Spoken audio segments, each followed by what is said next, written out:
Well, hello, everybody. This is Tim Green with Rattle Magazine. Welcome to Rattlecast number 170. So glad you could join me. Rick Lupert is here. He'll be with us in just a little bit. But before we begin, I should say that Rattle is a publication of the Rattle Foundation, a 501c3 nonprofit working to promote the practice of poetry. We've been in continuous publication since 1995 and are unaffiliated with any other organization. We just do love poetry. I know you do too, so please do click the like button and share. Make sure you're subscribed. Anything you can do to help spread poetry around the internet would be much appreciated. So as always, we like to start out with the Poet Respond Poet. We had a powerful poem on Sunday by Gina Tranisi, and Gina is right here. So let's say hi to Gina. Hey, Gina. Me. Yeah, thanks so much for being here. It was a really wonderful poem that we published. Had so much energy. There were actually a few poems about this topic, but this one just had so much movement and so much an interesting frame too. Do you want to talk a little bit about how the poem came to be? Sure. And I guess what it was about, too, because I haven't even said yet. So the poem is about the Club Q shooting that happened recently, targeting specifically LGBTQ plus folks. And the poem came to be actually in part because I was on Instagram, like any good millennial white woman, and was watching a video of a comedian who was kind of making fun of this American idea of our obsession with putting things in bowls. And I thought that was hilarious. I thought there was so much energy just to that. And I decided to think about what other kinds of American things we could put in bowls, and what else could be more American than some of the violent rhetoric that we hear on the news every night, or guns, things like that. So combining those two kind of bits of Americanism, I suppose, into the poem. Mm-hmm. And how did the poem kind of be? Like, how long did it take? Because the event, the shooting in Colorado happened on Sunday last week, so there was a good amount of time between. Was it a poem that you were working on throughout the week, or did it sort of all come in one rush? That's kind of how it feels like. It feels like a one rush kind of poem. It was the poem where you have to just get out of the way of the poem. Mm-hmm. I almost want to say I had nothing to do with it. Of course, I wrote the piece, right? But that's sort of, I think, what every poet has experienced at least once, is that magic of a piece where it's like, all right, just shut yourself down and get out of the way of the poem. Stop trying to force what you're trying to say, and just let that poem come out of you. And this is what came out in minutes. Mm-hmm. Yeah, well, let's hear it. This is Lunch Break in America by Gina Tranisi.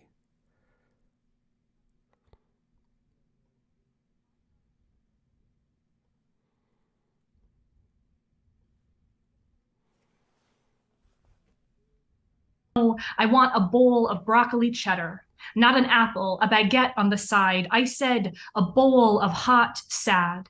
I said a Mediterranean bowl, quinoa, chickpeas, cucumber salad, a bowl of overturned stars, not stars, salmon. I want a poke bowl with upstream fish, white rice, wasabi mayo, a bowl of fixed blade knives. A bowl of billboards for missing women who are becoming dead as we send words back and forth inside this speaker box, this metal order machine, this Tupperware container of my voice might be the last thing anyone hears from me. So an order of asada. I said a bowl of bullets, not a cup of guns, a bowl, a howl of nightclub neon, a tourniquet, a bowl of grandfathers who salute shots fired against tyranny, a tyranny of jello shots, a blue raspberry rifle, a stiletto glitter shoe, stomping teeth on beat, no beats, a beating, a bruise. I want to eat a bowl of unbearable. I'll need utensils too. Did you hear me? I said, I want the corner of an American flag to wipe my hungry, bloody, queer, star-spangled mouth. Yeah, great poem. Once again, that was Lunch Break in America by Gina Tranisi. And the thing that, too, the subtler thing about that poem, I think, is the way that these kind of stories have become routine, in America. And so it's almost as routine as ordering fast food or something to hear another story. Was that something that was in your mind, too, as you wrote the poem? I think it's the commonality of ordering fast food. I think specifically about that idea of a lunch break. I leave my coworker and I don't know if I'm coming back. Mm-hmm. I leave my mom to go to the grocery store. I don't know that I'm coming back. I don't have that reassurance anymore. And that is its own devastation, something as simple as going out for a meal and we don't know if we're going to return to our families. That's disturbingly American. Mm-hmm. Yeah. Well, thanks so much for finding a way to put that into words and sharing the poem with us today, Gina. Thanks, Tim. Yeah, thank you. Yeah, once again, that was Gina Tranisi with A Lunch Break in America. That was Sunday's poem on Poets Respond. Now we're going to take a quick break and go to our main guest. Rick Lupert is here, so we will just put up a little screen and some bumper music, and I will be right back in just a second with Rick Lupert. Hang tight.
And we're back. Thanks so much for your patience. Like I said, today's guest is Rick Lupert. Rick Lupert is a legend, really, in the Los Angeles community.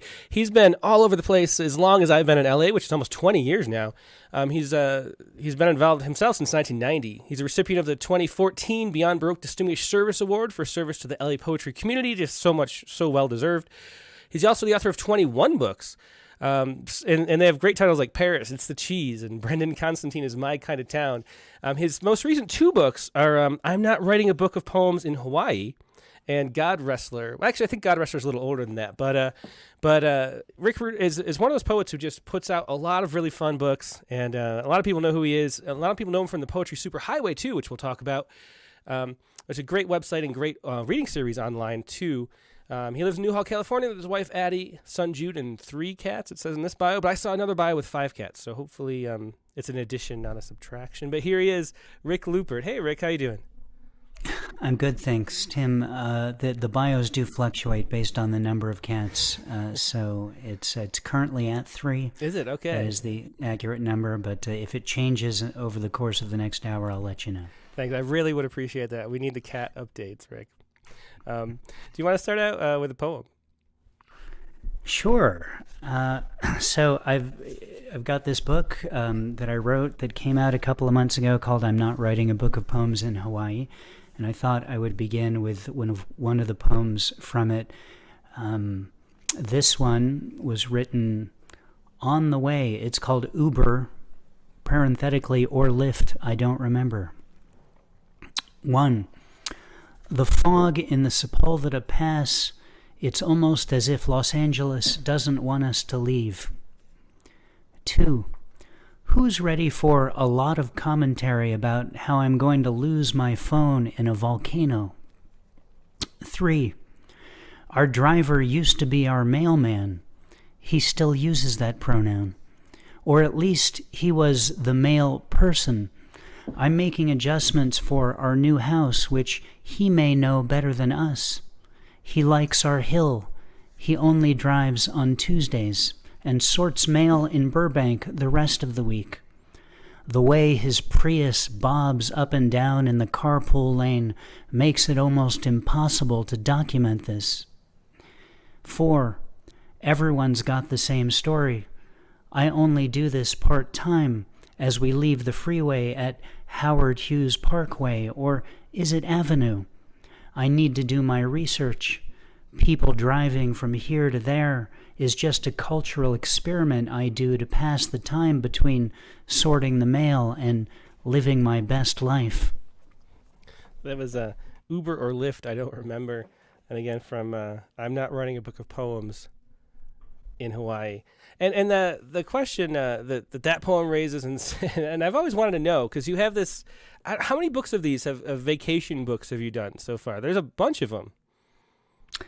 There's a lot of them. I'd started with my first one, Paris, It's the Cheese. I think at the time I'd had a whole bunch of poetry that I'd written. It was in the early 90s, and I wasn't sure about how to go about putting together a collection of poems. And then I went to Paris for 2 weeks, and this whole collection just was written while there. And it seemed, well, it's probably a lot easier just to put out that book of poems in the order that they were written, all about that experience, than figuring out how to put together a proper anthology. So I've done that. Well, I'm not sure. I actually have 26 books, and I would say most of them are these travel books, at least one a year. I've got a couple regular anthologies. Yeah, so I'd have to run the numbers to let you know exactly how many travel books. For sure, 3 cats though. Gotcha, 3 cats. And so, but what I wanted to know though is, do you actually? I've always wondered every time I read one of these books. I'm always wondering if you're actually writing them in the moment, because that's how it seems. It seems like you're in the back of an Uber writing poems. Or do you, like, at the end of the night write them, or are you writing recollecting when you get back from the trip? When is it that they actually are composed? Is it right in the moment, like it feels? It's actually right in the moment. That poem was definitely written in the Uber. You can, from that line, it's almost impossible to document the way the Prius bobs up and down, because I'm attempting to document it. I use the Pages app on my iPhone, and I just start writing right into it as things happen.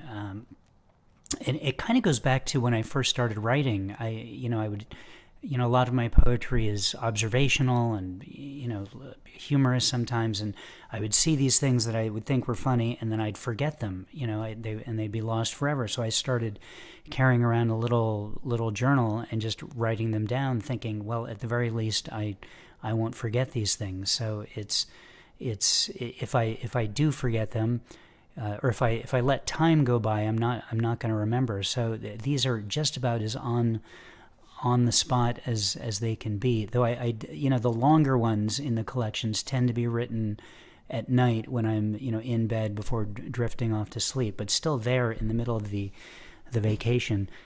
Much to my wife's chagrin, who for the love of God wishes we could move on to the next room of the museum before I finish whatever I thought was essential to write down or type in at exactly that moment. Yeah, that was my next question: is how does Addie put up with it? You whipping out your phone, writing poems at every moment of. I mean, look at this. This is a thick book. It's 225 pages of poems written on a 5-day, was it, trip to Hawaii?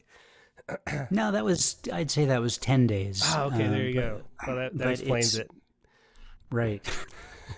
That was an impressive visual, though. Thank you for the side view of the book.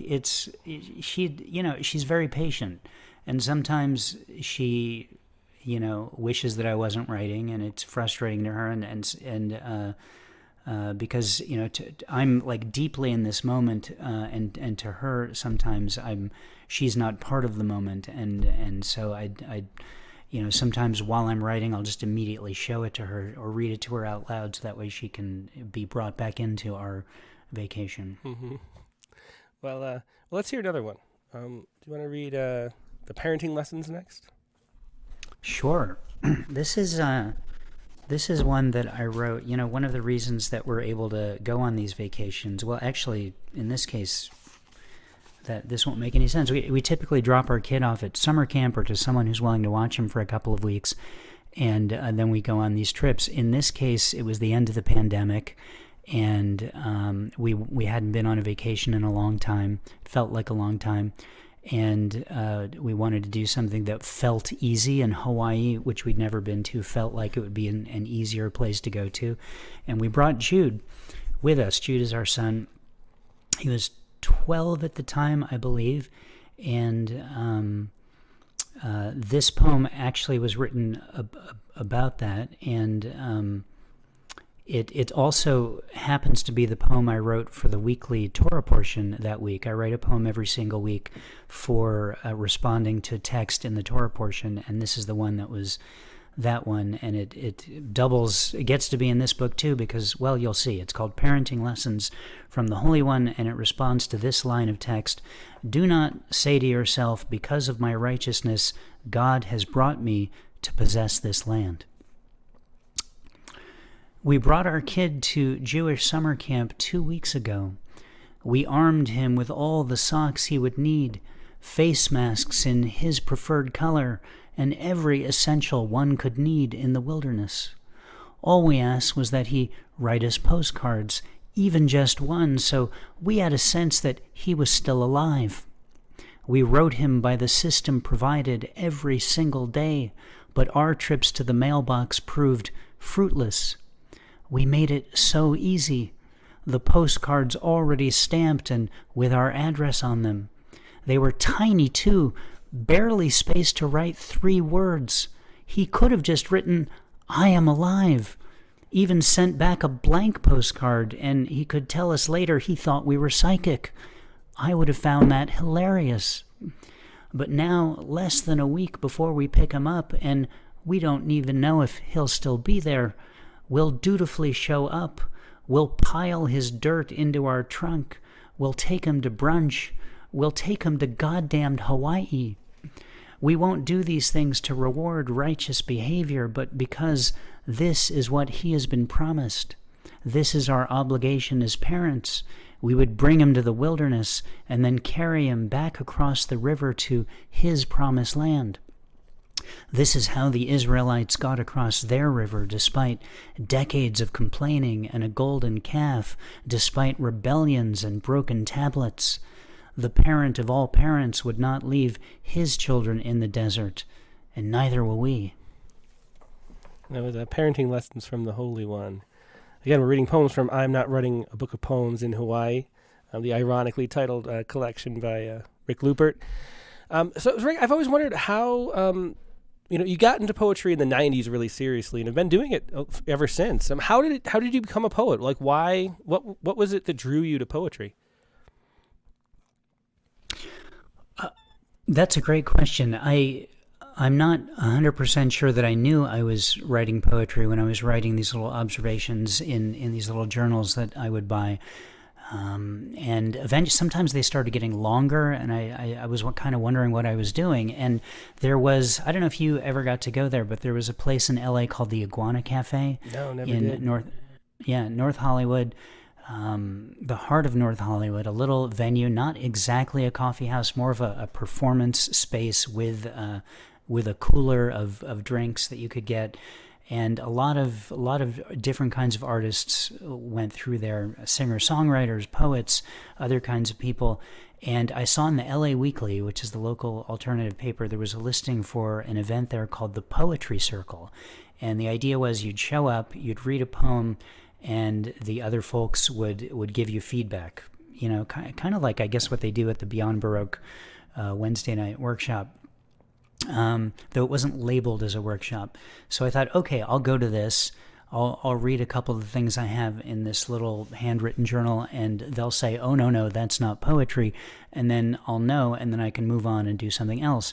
And so I went and I read a couple of things, and they were received really graciously, and I got some good feedback too, and they made me feel like what I was doing was legitimate, like this was actually poetry. And I was hearing things from them that were more like what I wrote in a manner, as opposed to what I had in my head that was poetry from what we all learned when we were much younger and learning the classics and that kind of thing. And so I thought, okay, well, I guess I'm a poet. And I started going to open readings and eventually started hosting one. And once you self-identify, I think there's no going back. Yeah, that's definitely true. Let's hear another one. Okay.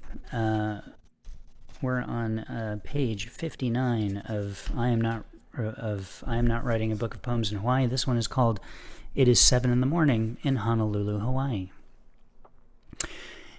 If you had told me I'd be awake at 7 in the morning without any prompting from electronics or a nudging hand, I would have laughed you into the Pacific Ocean. This is one of the effects of flying the other way, but not so far that you cross the international dateline. I'm not sure if international dateline should be capitalized, but it feels famous enough to deserve it. The time we have, even at this early hour, is limiting our breakfast options, and we're prepared for disappointment. Look how the uneven lines on the right look like a wave that someone is waiting to ride. Poetry is waves. Poetry is water, is waves, is a man teaching surf lessons after feeding our Newhall cats. There is a ship at the bottom of the harbor. We will stand on top of it today and remember how it got there. It is 7 in the morning in Honolulu, Hawaii.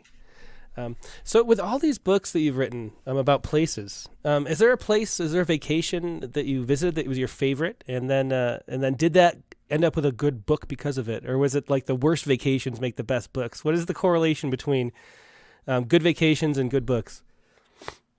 It feels like a scientific question that I might not be qualified to answer. We haven't had a worst vacation, I have to be honest with you.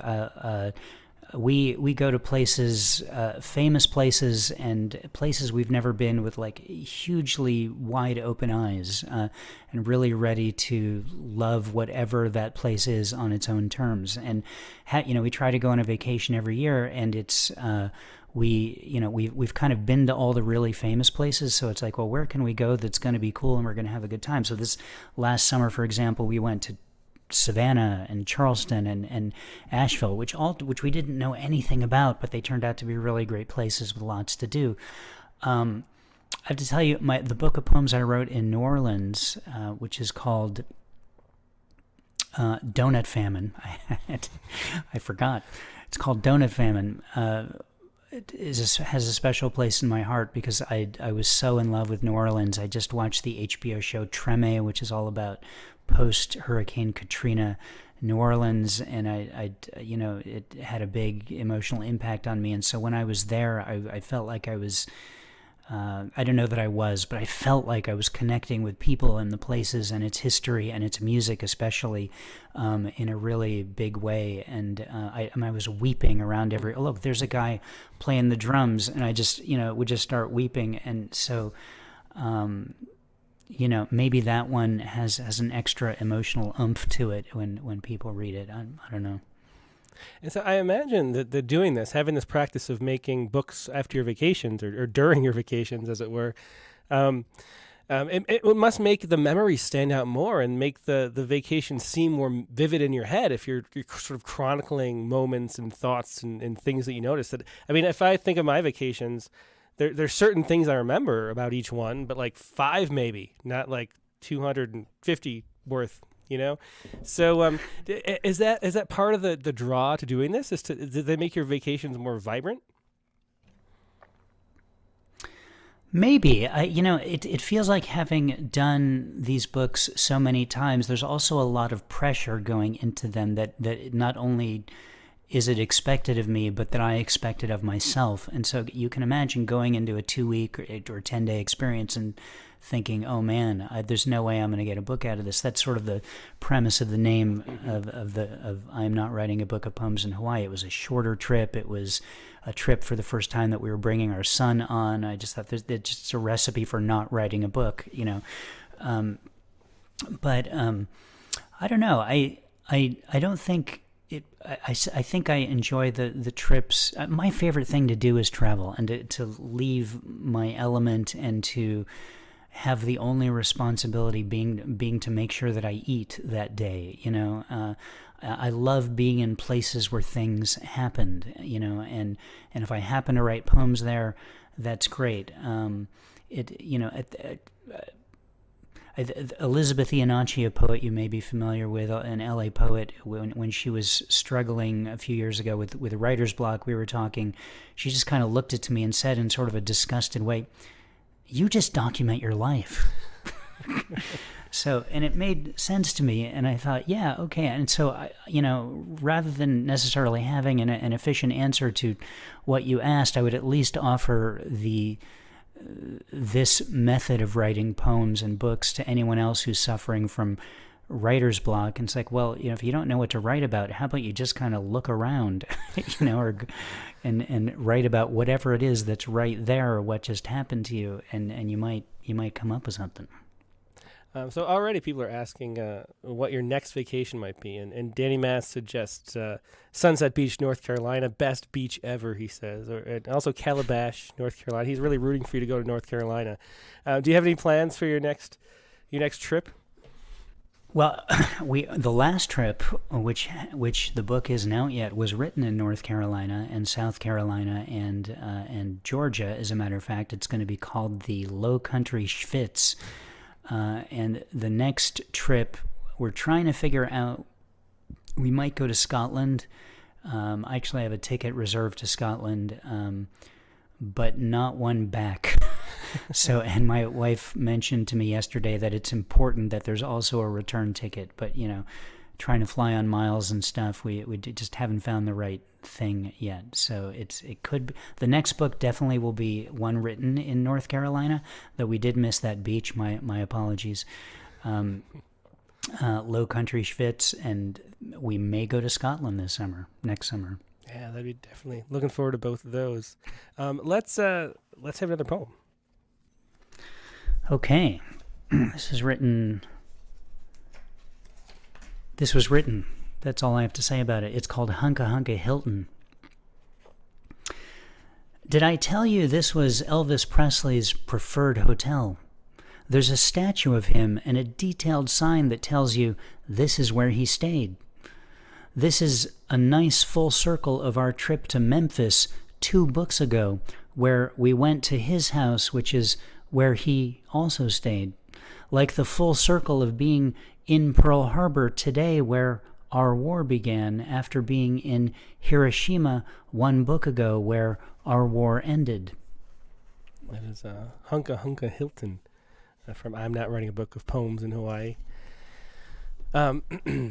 So my favorite poems of yours, a lot of the times, are the poems that have, because you use humor so much, and there's a lot of observational type humor, and they're just funny poems. But a lot of them have a lot of heart and emotion too underneath that.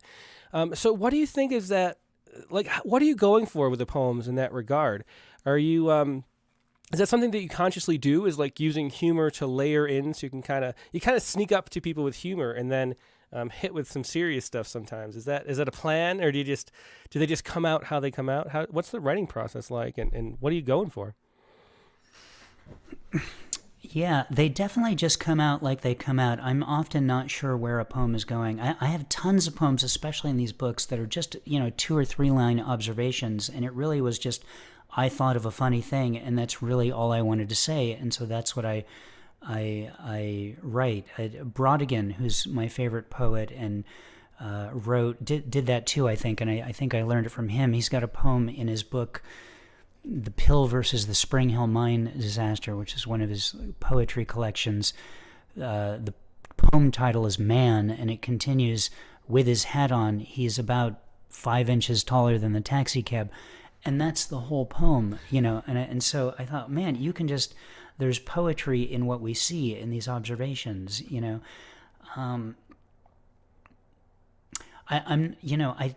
your observation about the through line of something else going on besides the humor is something that people have been telling me for a long time, and so I've started to believe it, and I think to some extent, in particular in the poems that I've written for Torah portions, I try to not leave those as just funny poems.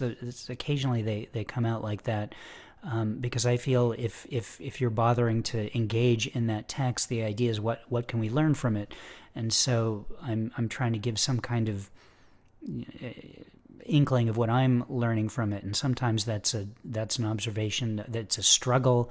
It's putting these old ideas up against our modern sensibility. It's linking into events that have just happened, like Gina's poem, for example, which, I started reading that today, and I thought, oh, this is starting out. I didn't know what it was about. This is going to be a funny poem. This is amazing, and then she ends by, with such a punch in the gut about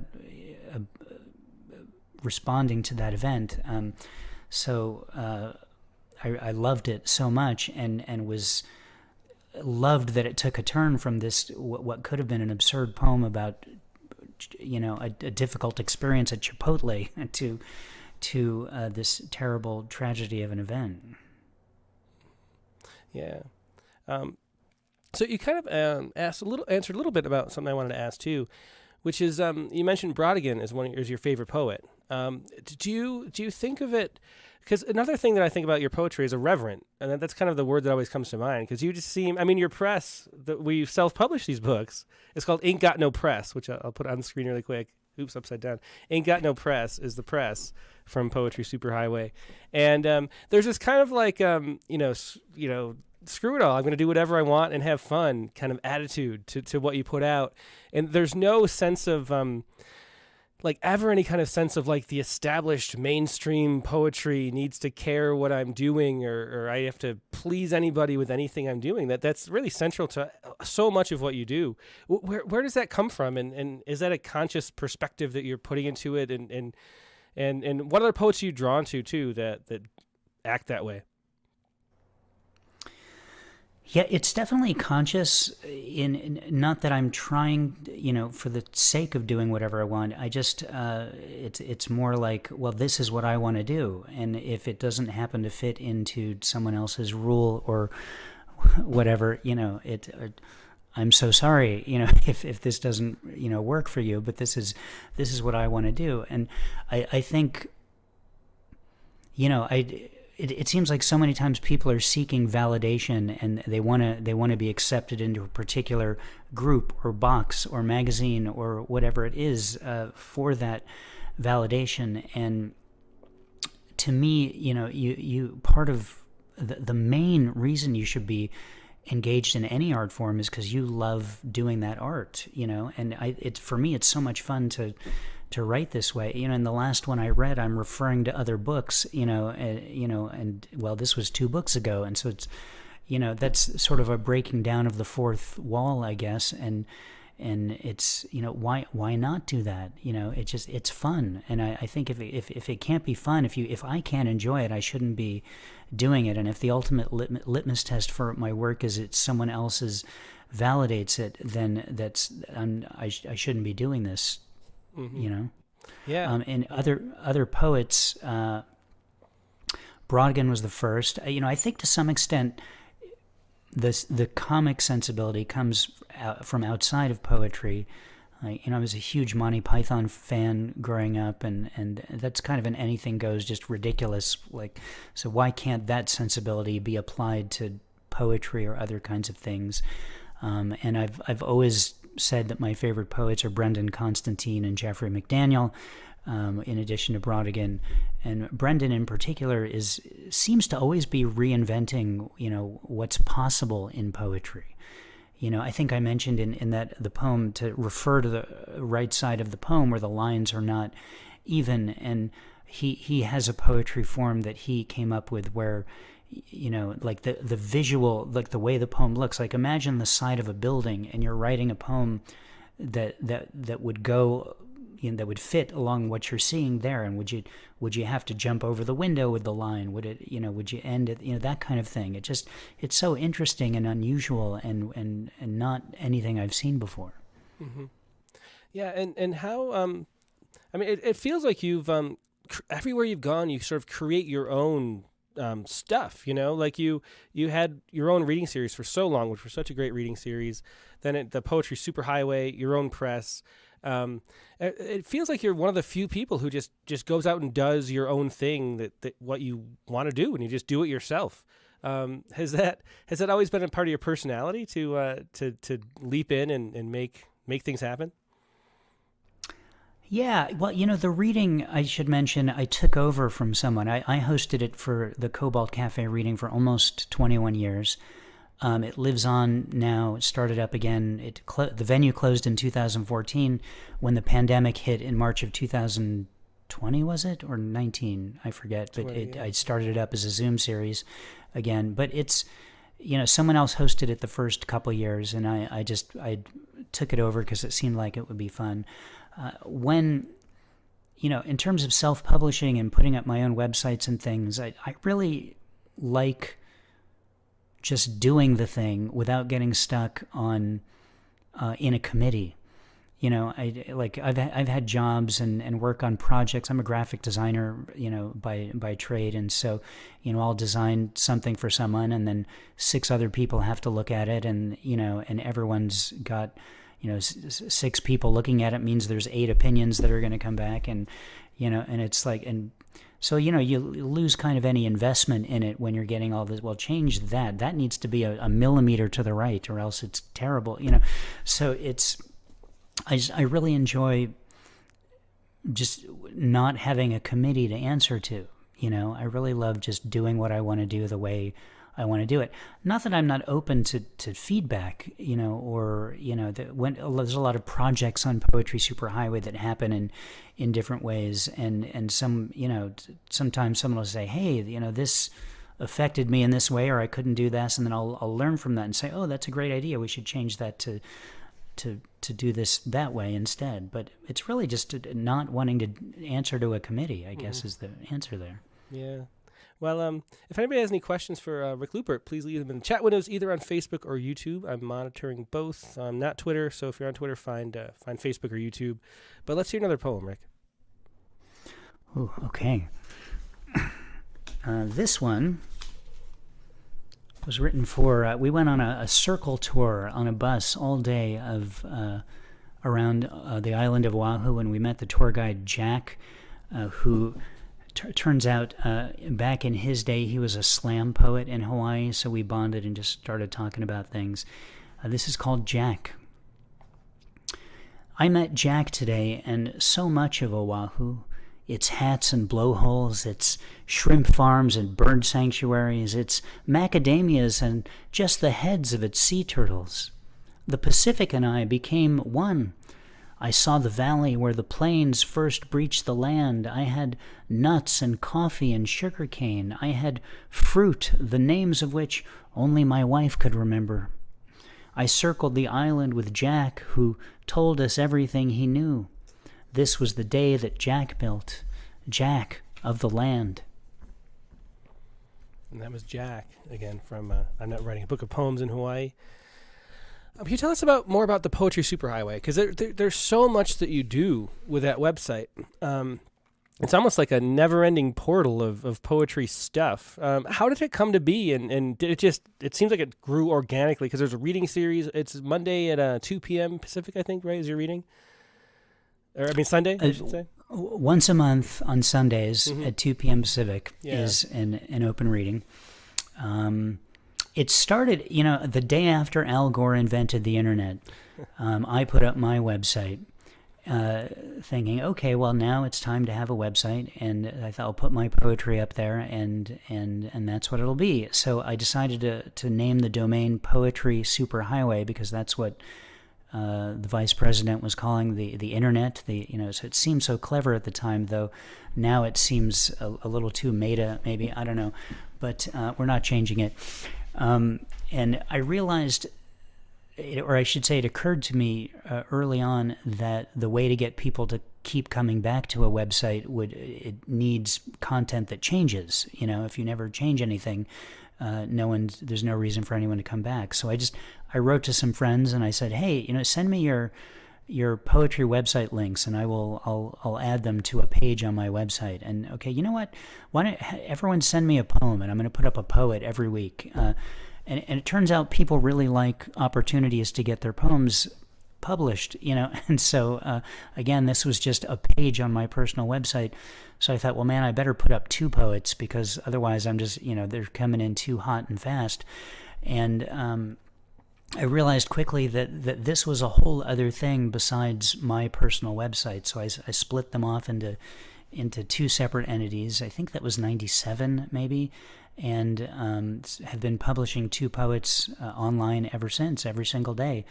And, you get ideas, and again, with no committee to vet them, there's no one to say, no, you don't need to do that.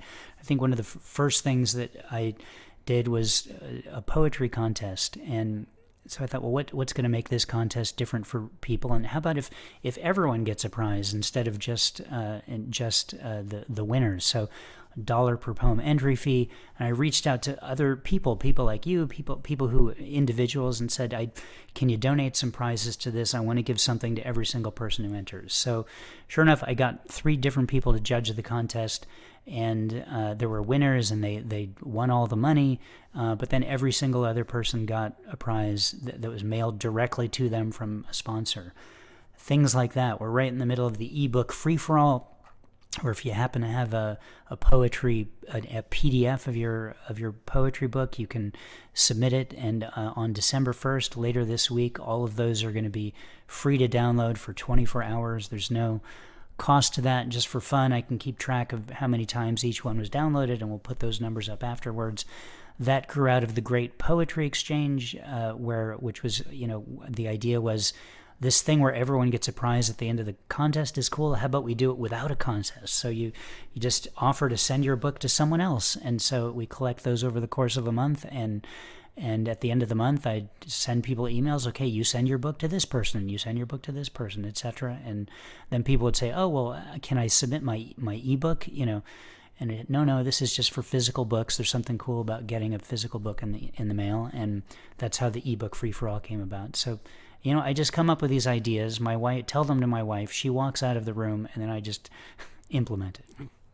And how do you find the time to do so much stuff? That's something that I always wonder. I've wondered probably since I met you, because you work in graphic design, and then you have all these other projects that you do constantly. Don't you ever feel burned out from doing it for 25 plus years?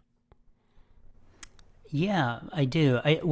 So I work from home as a graphic designer. I'm freelance, so there are slow days and not slow days, as with anyone who works freelance. And so I'm lucky enough to have some free time to do the stuff that I do, that's the poetry stuff. And I kind of have it down to a system. On Mondays is when I do the Poetry Superhighway update for the weekend. On Tuesdays, I host the Cobalt Poets reading at night. On Wednesdays, I make the broadside for the Cobalt Poets. I make a poster for the featured poet every week. On Thursdays, I update Haikuniverse. So it's once I've got it in these boxes, it's like, okay, if I just do this on this day, it feels easier to get through all that stuff than oh my God, I've got so much to do. But to answer your question, today happened to be a super busy work day, and I didn't get to do the Poetry Superhighway update.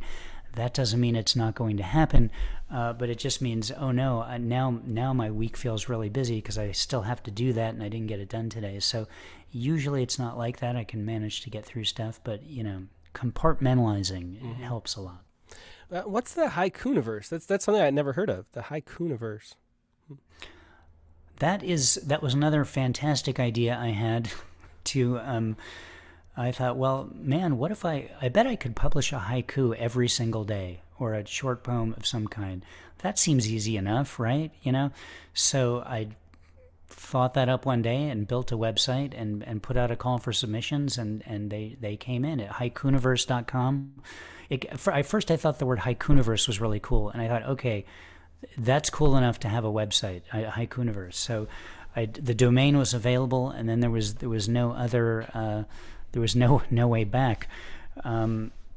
Similar, I thought up the domain Off the Beaten Plath, which I registered, but maybe a year ago, and then I haven't done anything with that. But maybe someday something's going to happen with that. But yeah, it's really simple. A haiku gets published every day, and there's an email list, and you can get it. Actually, a haiku or micropoem, which I say to all the people who get upset when you use the word haiku, and it's not a haiku by a particular definition. Yeah, that's the funny thing about haiku is no matter what you publish, someone will tell you it's not a haiku, and because either they're 575 or they're not 575, or they're there's unlimited problems potentially with a haiku. So let's hear another poem. Let's get back to the book. We don't want to forget about reading poems too. Back to the book. This one is called The Olympics Wake Me Up This Morning. The Olympics wake me up this morning. They came to my hotel room and did gymnastics on the bed. I don't know who gave them a key. I recognized the announcer's voice from when he was on the TV. It was a thrill, to say the least. Tickets are usually so hard to get. Addie heard and rushed in. She apologized for the commotion, as if the Olympics are her fault. Jude stayed in the other room, clearing his throat.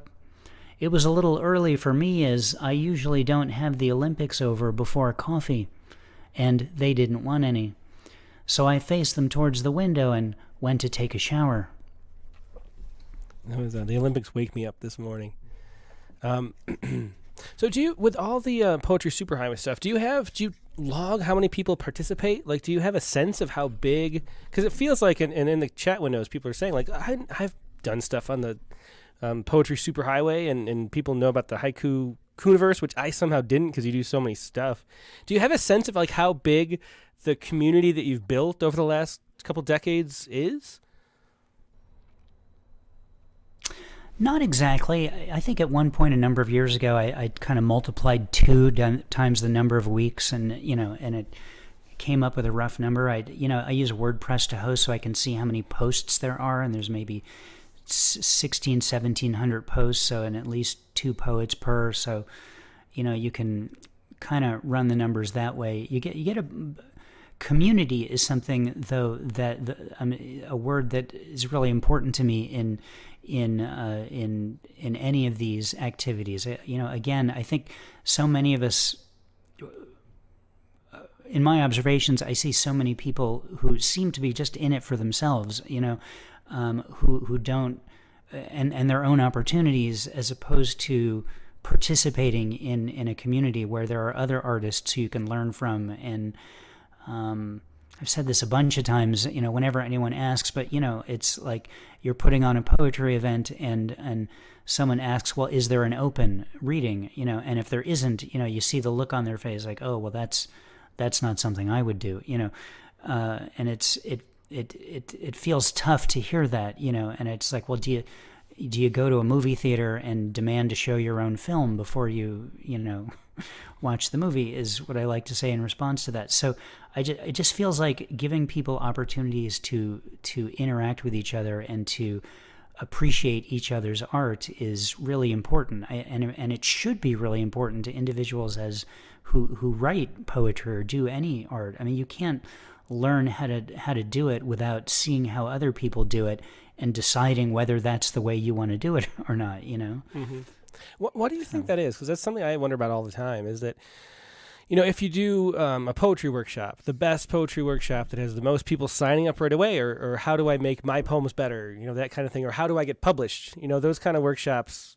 I remember there was one, I don't know which festival it was. It was one of the, California-ish size poetry festivals. And I remember there were 2 workshops going on at the same time. And one was a workshop with some really good poet. I can't remember who. I think it was a San Francisco poet. I think it was in San Francisco. And it was sort of like half the room was full. And I kept walking to the next room, and there was like people flowing out of the room. And it was like a how do you get published workshop. And that's just how it is. But why do you think that is? Why do you think we, it's such a self-centered kind of mindset for so many people in the poetry, especially community, in a way that maybe it doesn't go along. It doesn't seem to happen that way with other art forms even. I'm not sure. I think that there are people who are, very sure of themselves and their work, and who, I really don't know. Who think this is so good, I should be able to do this for a living, and so I need all the opportunities I can get to get my work noticed and out there, to reach that eventual goal of being a successful artist. I think people just want to be successful. I think people want to make it. You come to Hollywood and you want to get auditions and be on stage, and if you don't make it, you don't make it, and you're a waiter or have to do something else with your life. So it's, to some extent that's your dream, and it's competitive, and there's a lot of other people doing it, and sometimes that sensibility of wanting to make it and take and find the opportunities can overshadow the actual act of creating the art, like I said earlier. Yeah, it's strange though, because in if you were wanting to make it as an actor, then you become one of the most famous people in the world, millions of dollars at your fingertips, that kind of thing. If you make it as a poet, I mean, you get invited to some readings at colleges sometimes, and that's about the extent of it. Or maybe they'll review one of your books in the New York Times that nobody will read the review, So there's so much less at stake as far as this poetry goes compared to other things where people are really driven and competitive for. It's such an odd thing. It's almost like the lack of rewards makes for even more competition or something. Yeah, I think you're right. I joke all the time about the success as a poet. Like, oh my gosh, someone just bought one of my books. Now I can make a down payment on a meal. This feels really good. Matthew Mars, the poet, said it a long time ago. If you ever make money from poetry, you should buy food with it. That really is just about the most successful we can get. Right, the most successful poets. There's like 3 of them, and they've just made it. But the next level of most successful poets, you have to be a teacher. You have to do something in order to still make a living doing poetry. So I don't know. Yeah. Do you think the fact that you work in graphic design and not as a teacher of poetry, and I think you teach music too, right? Or have?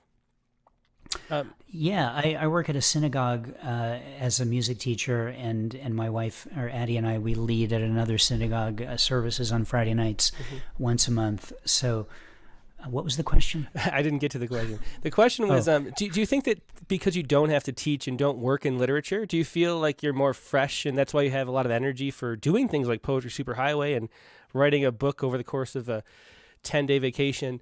Does that keep the poetry sort of box pure so that you can have sort of the same love of it as you always did? Is that something that you unintentionally do? Like if someone offered you a job teaching at NYU, teaching creative writing poetry, would you take it? Well, there are a lot of factors there. How much does it pay? Would it equal my current income? Does my family want to move to? Say that it equaled it, say, yeah. Move to New York, that kind of thing. That, by the way, that way that I just answered that is kind of like a lesson in how I perceive the world. It's very literal, and it's where a lot of my observations come from. I don't know. Anytime anyone's ever asked me to do a workshop, I've done it. I don't know that I'm the best workshop doer, but I've enjoyed doing it, and I think and people seem to have enjoyed when they've participated in them. For the most part, they all haven't been home runs. Would I do it for a living, I guess is what you're asking. I guess whether it was I don't know that it would be a job teaching at NYU, but if there was a way to just do this for a living, whatever that might be, that sounds like a dream. I'm so lucky to have the work I do in graphic design, and there's a creative component to it which I really like. It's more interesting than working in a cubicle doing whatever people do in cubicles. But if I didn't have to do it and could just write and do the poetry activities I do, part of which is writing, and somehow make a living doing that, I absolutely would do that. Mm-hmm. Yeah. Well, let's hear another poem. So we have about 10 minutes left. I want to make sure we get the last couple poems too. Okay. This one is called While Waiting for Breakfast.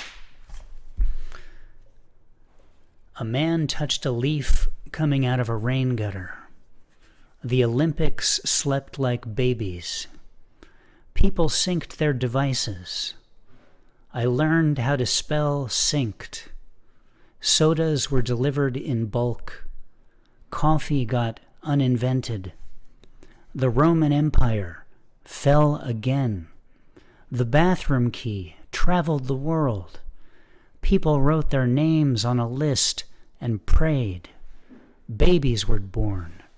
Some people chose not to have babies. Not before coffee, anyway. That is while waiting for breakfast. As we talked about, I mean, there's a lot of humor in your work.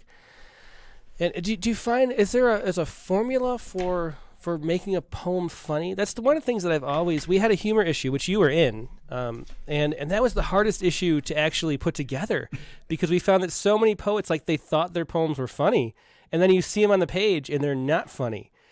And there's this sort of thing that happens, I think, at poetry readings, where it's sort of this perfect situation for humor, because you have all these people that are slightly, it's a crowd of people, so you get the effect of the crowd, and then you get this sort of silence and this like expectation where we don't know what's going to happen. People are a little worried maybe that they won't understand poetry, which is always a problem with poetry, and so it's like this sort of perfect space to like unleash some humor, but it's so hard to do. It's easy to do in a poetry reading, but it's so hard to do on a page in a book where you're just reading the words.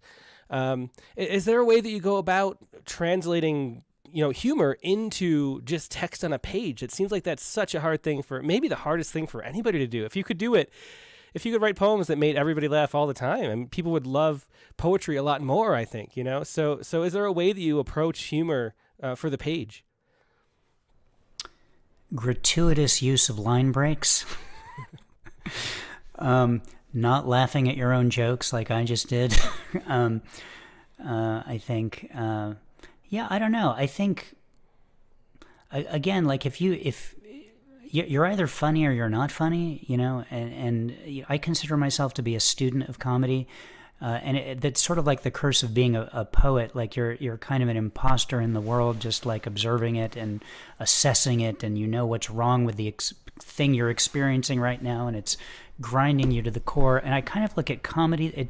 It sort of ruins comedy for me a little bit, because I'm looking at how they're presenting it and what they're saying, and when did they do a callback at the end, and all this kind of stuff, and it removes me just the tiniest bit from just enjoying the thing that I'm trying to enjoy.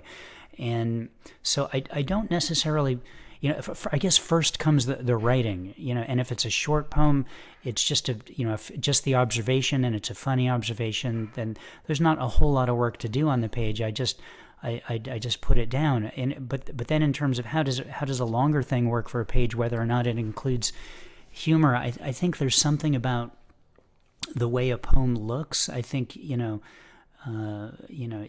does this work with couplets? Does it, I think you receive the look of a poem before you read any of the words of it. If it looks like a mess, like I was reading some poems for Poetry Superhighway earlier today that, the lines were just all kinds of crazy lengths for no particular reason, and I was like, oh my God, I have to read this. This looks terrible, before I got to any of the words.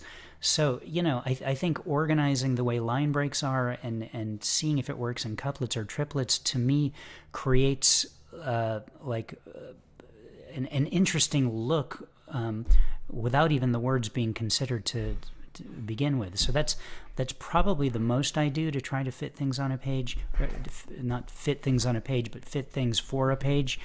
And then sometimes I'll rewrite, because I write the way I talk or think sometimes, and so then I'll go back and I look at it and go, oh well, that's maybe more conversational than it needs, and these words don't need to be in there, and is it still funny if this is there? And so that's the best glimpse into my process I think I can give you. Well, it seems like voice is key too, and you mentioned that you write the same way you talk and think, and maybe that's the key to it, is to have a consistent voice that presents humor in the way that you present humor, and maybe that's part of the consistency. What do you think? What is comedy though? I mean, you say you're a student of humor.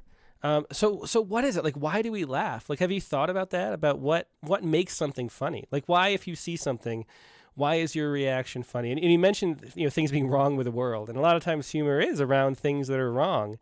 And that sort of that schism between what should be and what's not. But what is it? Like, what is humor? Why do we laugh? Do you have any thoughts on that? That's a great question. I haven't gotten to that class in my humor education where they've covered that. But, I think what you said about the comedy that speaks to, the truth, that reveals a truth that we know to be true, that something that's absurd, something that isn't the way it should be, it if presented in a way that makes it seem absurd, it just makes us laugh. That's, I think, for comedy that speaks to truth, that probably is what that is. But there's also, just comedy that's shock value humor, that you're just saying things to be outrageous, or even slapstick humor and pratfalls and things that they're just unexpected, things that shouldn't be in that situation, that it breaks your concept of the norm, and that's what makes people laugh, I think.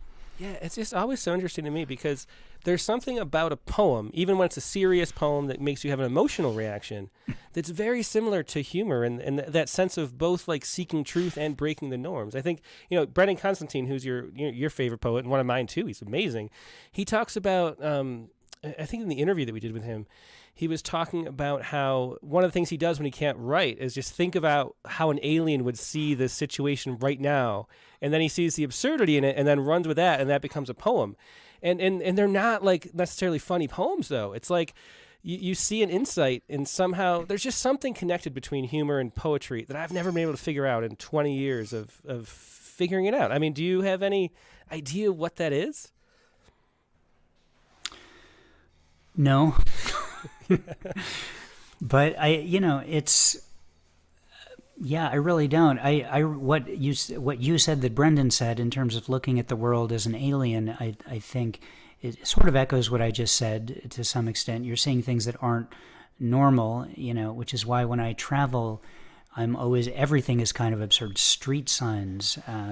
The first example I could think of when I went to Travel Town, which is a train museum in Griffith Park here in LA, where there's all these old trains you can get on and look at and stuff. There's stenciled on the back of the trains, it says "No humping."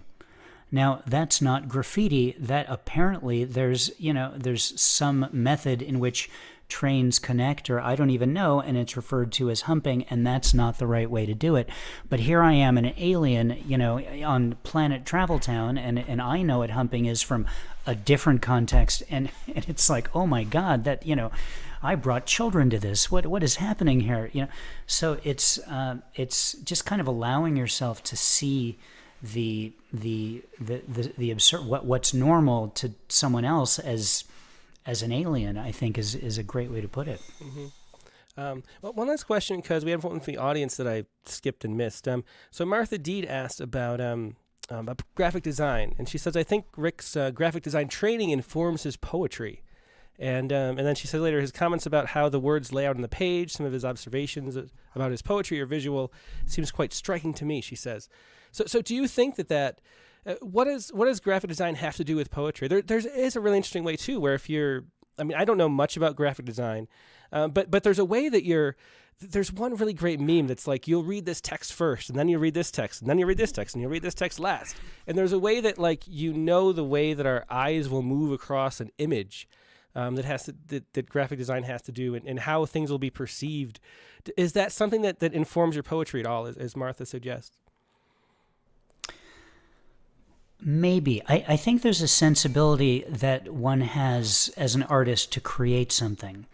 And then what you do with that sensibility differs depending on whether you choose to take that idea and write a poem with it, or make a painting with it, or graphically design a flyer with it.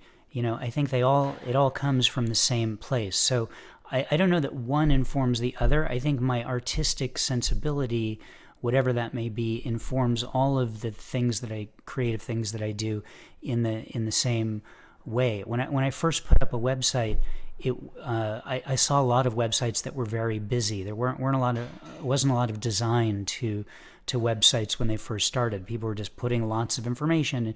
So I wanted mine to look kind of clean. And people said right away, okay, the difference between your website and other people's websites is there's white space, it's pleasing to look at, that kind of thing. So you can take that sensibility and get to the, one of the main definitions of poetry that I use, which is poetry is about the economy of language, using as few words as possible to say to say what you want. And so there you go. If you've got a poem and you have all these adjectives in it, do they need to be there? Did you repeat a word that you didn't need to really repeat because you've already made the point? I think that's where that sensibility comes from. And that's the same impetus I use if I have to design something for someone, a flyer for an event which has nothing to do with poetry. I want it to look really clean and striking just by looking at it. And, so often people send you, well, I need these 20,000 details in it. Or you design it and then they said, oh, that looks great. Now add these 20,000 things to it. And it's like, okay, we're going to kind of destroy the aesthetic a little bit by adding all that. But so to that extent, I don't know that one informed the other, but the idea of things looking sparse and beautiful or clean, gets propagated into whatever it is that I'm doing. Mm-hmm. Yeah, good answer. So we have Thank you. One more poem we wanted to read, and this is from God Wrestler, which you've talked about. So these are a poem for every Torah portion. And we have the book here. And so how did this, before you read it though, how did this book come to be? Why did you start writing these poems, which are very different from most of your other books? So, I'm very involved in the Jewish community, in particular as a music person, as someone who learns music from the people who write it and then takes it into different settings to sing it and to create holy moments and things like that. And so I attend a Jewish music conference every year, and I would go to the open mic and everyone is performing their songs and I would get up and read my poems, which had nothing to do with being Jewish really, and people thought they were funny, it was interesting. And then someone said, hey, we're doing this service tomorrow. Do you have a poem about Israel? Do you have a poem about this? And so it was like, no, but I will by tomorrow, and so I would write it, and I found a real niche market or sensibility or appreciation of my work in that community. I mean, I if we're looking at success in numbers, I've sold more copies of God Wrestler than any other book of the other 25 that I've written, because there's just something about that community that appreciates that kind of interpretation. So I thought, well, we're supposed to read a Torah portion. The Torah, it's a scroll. You read it every year. You read one story in it every single week. At the end of the year, you scroll it back up to the beginning and you read the whole thing over. And the idea is to figure out, well, when reading this text, what is it that you're reading about the story of Noah's Ark that has something to do with your life today? Why are you bothering to read that? And what is the idea that you came up with this year about that? How is that different from the one that you came up with last year? You're reading the same exact words. They don't change. So I thought, well, if I want to participate in this tradition of reading this text every year, and and I write poetry, maybe I could write a poem for every Torah portion every week. And then, so I kept thinking of that up in the middle of the year. I thought, oh, well, I better not start this until the year starts again. And so I kind of got out of doing it because I kept forgetting to do it. And then at a certain point, whenever this book was written, I did it, and I haven't stopped writing one every week. So the first collection was put in this book. There's several other collections yet to come out of these, and I started putting them up in this new website, jewishpoetry.net. So if you want to stay tuned with that stuff or get one in your email every week, that's the place to go. And that's why I do it, to participate in this hundreds and hundreds of year old tradition of being engaged in this text. Yeah, very interesting. And how has your conception of that changed over the course of doing it over several years? It's really interesting. Like do you have... How far do the poems stray from one year to another about the same portion? sometimes they don't stray that far, and I realize I'm writing about the same thing, and I have to kind of go back and write about something else. So the first year I wrote a poem after reading the entire Torah portion, and there's 7 sections of each Torah portion, so it's a lot. The second year I wrote a haiku, if I dare to use that word, responding to each of the 7 sections. So I wrote 7 haiku every year. The third year, there's a whole bunch of other text after the Torah in the Old Testament, in the Bible, that in Hebrew is called the Haftarah, that the rabbis of old connected thematically with the main Torah text that you're supposed to read. So I wrote a poem responding to that text, and then I was kind of running out of ideas. So I thought, okay, there's 7 sections to each Torah portion. I'm going to start a 7-year project where every week I'm going to write a poem responding to a line of text the first year in the first section. And then I did that all year. And then the second year, I wrote a poem responding to a line of text in the second section. I'm in the 5th year of that now. So 2 more years, and I'm going to have to come up with another idea.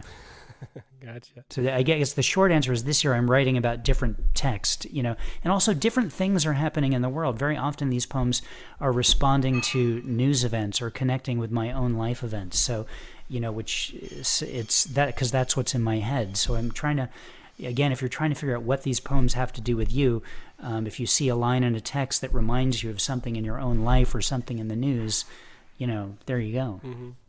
Well, let's hear this. This is from God Wrestler.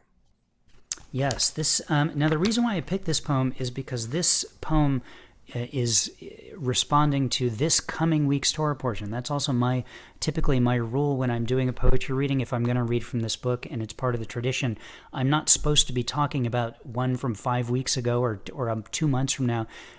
Even though maybe that's a more entertaining or funny poem or powerful, that's not the text that we're talking about this week. So the reason I picked this poem is because this is this week's Torah portion, Vayetse. It's the 5th or 6th Torah portion in the first book of the Bible, of Genesis, and it is in 2 parts. 1, it's getting so all my poems about the Torah read like a J-Date ad campaign run by old Uncle Laban. Jacob, 2 wives and their handmaidens later, and suddenly a baker's dozen of children running around the campground like they own the place. My wife and I had the good sense to stop at 1. At least that was my idea. She would have gone on forever. But 13 children in the land of Canaan. Can you imagine the diaper situation? We definitely would have used a service. Despite the obvious allure of gifted sheep, Jacob can't shake the feeling there's no place like home. Steals away with his family, with our family, with the stealth of billion-dollar technology. Sets up shop in the Holy Land where angels meet them like old neighbors bearing fruit. 2 dreams. Old Uncle Laban, with the sand of night in his eyes, lets Jacob go. Jacob, a stone for a pillow, a ladder to the sky, like we all haven't found construction materials in the desert, wrestles with himself at the cornerstone of a holy land, takes the name Israel, gives it to all of us. That was Vayetzi from God Wrestler, another book by Rick Lupert. Rick, thanks so much for being a guest today. It was so much fun talking to you, and really fun reading these books, especially the other book. I am not writing a book of poems in Hawaii. I'm looking forward to all the other vacation poem books coming up, but it's been really fun talking to you. Thanks so much for being a guest. Thanks for having me. Yeah, my pleasure. Talk to you soon. Yeah, that was Rick Lupert. Once again, you can find Rick's work at poetrysuperhighway.com. That's poetrysuperhighway.com, just like it sounds. So go up there. There's so many things going on. Like he said, there's the ebook exchange going on right now. There's the contest that they do. There's just all sorts of things, daily poems or weekly poems, and all the other stuff that you mentioned. There's so much that you can find through the portal at the poetrysuperhighway.com. So do check it out if you would. If you haven't yet, but you probably already have. But visit there regularly. Now we're going to take a quick break and go to the open lines. We have a special guest too. Margaret Malochleb is here, the Ekphrastic Challenge poet from Thursday. So we'll talk a little bit about the Ekphrastic Challenge poem that we published then. It was the artist choice.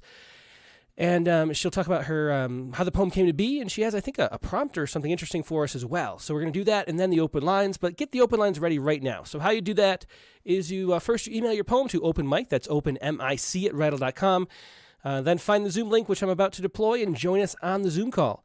Only if you'd like to share poems, though. So if you'd like to share poems, I will put the Zoom link in the chat windows on Facebook and YouTube. You can come over here. If you just want to listen and enjoy the poems, the best place to do is stay right where you are, because that's where you can read along as we go.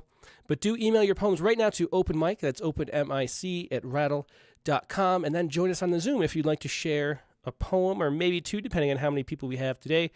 So I take a quick break, and I will be right back with more poetry.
And we're back. Thanks for your patience. Like I said, we have a special guest tonight, which is something I've been meaning to do and wanted to do more often.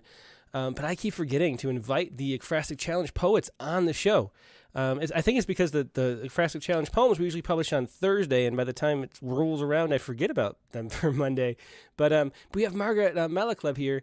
Hey, Margaret, how you doing? Great. How are you, Tim? I'm great. I'm so glad to have you here. And so this poem, let me put the art up for everybody to see. This was the artwork for this month. It was actually the month of October, so it was the November winner for October, which is always a little confusing with the Ekphrastic Challenge. But this is Ballet Above the Bay by Renee Bonin. And your poem was Fault Lines, which was inspired by this painting. So can you tell us how did you approach it? Like, what was your thought when you saw this painting, and how did you know where to go with your poem? Well, I started becoming interested in ekphrastic poems probably about a year ago. I read some really interesting poems by Monica Yoon and Paula Bohins and Lauren Camp, and in their collections, they kind of wove ekphrastics into their narrative arc, and I thought it was just an interesting way to provide a complement or a juxtaposition to a narrative arc. So I started experimenting with that and looking at the Rattle ekphrastic poems and finding so many different interpretations. So when I looked at the image, Renee's painting, it just brought up a lot of questions. I found it very evocative and mysterious. And I wondered, well, who are these two figures? What is the relation to each other? Are they coming together? Are they pulling apart from each other? It looked like they were either embarking on something, an experience or a journey, or maybe coming to an end. And why were they in this landscape? So it just kind of brought up all these questions. And, I kind of stepped away from it. A few days later, I was going through a file that I have of different words and images and, lines, kind of beginnings for poems. And I came across this line that I had written about a week before. It was a palette of devotion's darker questions. And that kind of put me in mind of Renee's painting. So I went back to the image and I thought, well, it's not a palette. What if it were a terrain of devotion's darker questions? And maybe that's what this couple is kind of grappling with. So I kind of put that at the heart of the painting and used my line as the first couple of lines, and the rest of the poem just kind of came from there. Yeah, excellent. Well, let's hear the poem. Why don't you go ahead and read it, and I will put that on the screen so people can read along. Fault lines. To negotiate the terrain of devotion's darker questions, we set out in search of knowledge buried inside the mountain. Together, we climbed the treacherous path, littered with thistle, bindweed, cheatgrass, held out our hands to pull each other up to the next outcropping. And as we tended our hunger, our thirst, our need for rest, the mountain watched, held its breath, and waited for us to look down and see that the unwritten history inside every living thing is a borderless boundary that can never be breached. Yeah, excellent. That was Fault Lines, again, by Margaret Malochleb. And Margaret, you sent something, too, that you'd like to share with us. And I just got it, a little bit before the show, so I wasn't sure exactly what it is. But can you explain what this Ars Poetica was that you sent and the prompt you were thinking about? Well, the prompt for this week is to write a poem inspired by one of your favorite poets. Mm-hmm. And I have to admit, I kind of cheated because this is a poem I had written before, but I thought maybe I would share it. One of my favorite poets is Sophie Cabot-Black. As a matter of fact, she's one of the poets that really kind of got me interested in poetry back in the 1990s. And I find her work very elegant and kind of quietly profound. She has a unique way to use syntax, and her poems just always give me a lot of food for thought. There's kind of a quiet investigation, inquiry into a lot of big questions. And there's always so much mystery. It's hard to tell exactly what the situation is that she's kind of talking about in her poems. But this poem, Ars Poetica, that I wrote it's based on an Ars Poetica of hers. Okay. Her poem is called Already Broken. And I included a link to it and her poem as well. Do you want to read both? Do you want to read Already Broken and then your response to it? Sure, I'd be happy to. Yeah, that'd be great. So here's Sophie Cabot-Black's poem, Already Broken. You must write as if all along a flaw was on the bone, one place not quite right. Begin the story as if you knew the horse is weak, delicate, ruin about to happen. Walk the road backward, thick with trees, out through to pasture, where the bucket hangs ready to fill, the truck cold, the doctor still asleep, your knees without mud, the handbook high upon the shelf, the needle as it waits for the question not yet asked. Morning untrampled as a room we'd never entered, or entered and were not seen, entered and then forgiven, entered, never moved again.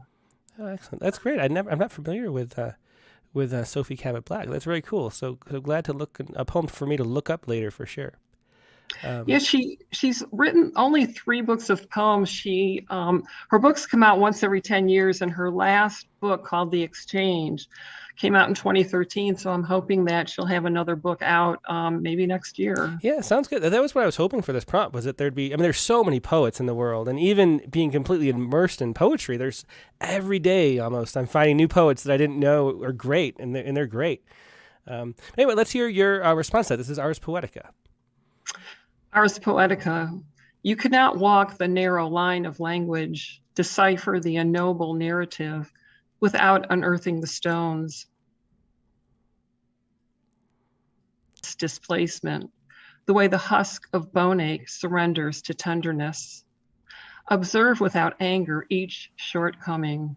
Dip your pen into the well again and again until the depths answer back, until you reach the next question, pulled up and held fast in your hand. A rope knotted in slender curves of uncertainty, the self a syncopation in a minor key, smoothed into a modulation of blue, a ragged score ground down to earth and clay. Yeah, excellent poem. That was Ars Poetica. Thanks so much for sharing all your work. So I understand now what you were talking about in the email, and I'm so glad you could share a prompt poem too.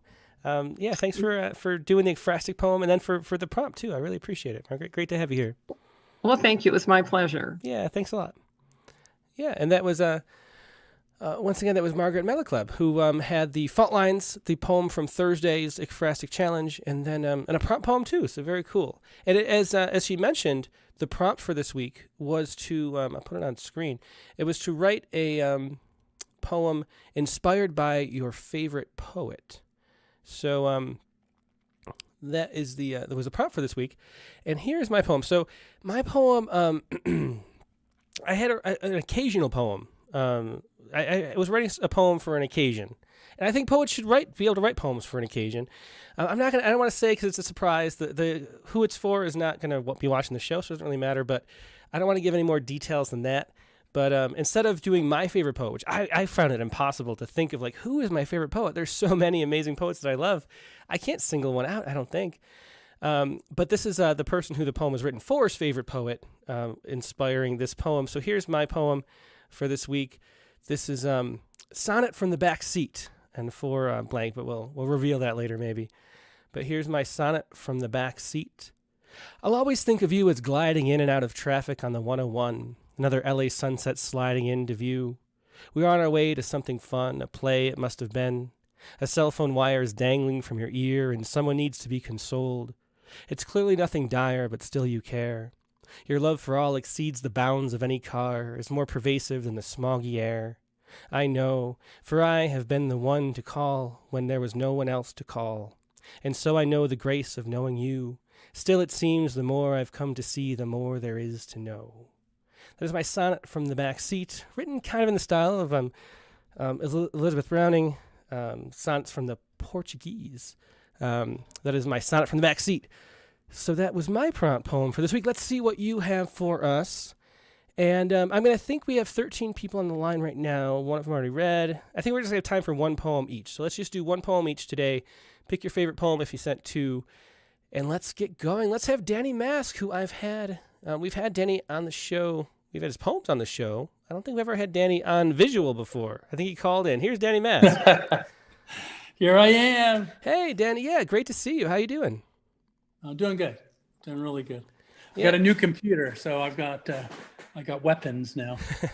Excellent. Well, it looks good. I'm glad to have the Zoom functioning properly, and we get to have you on the Rattlecast more often now.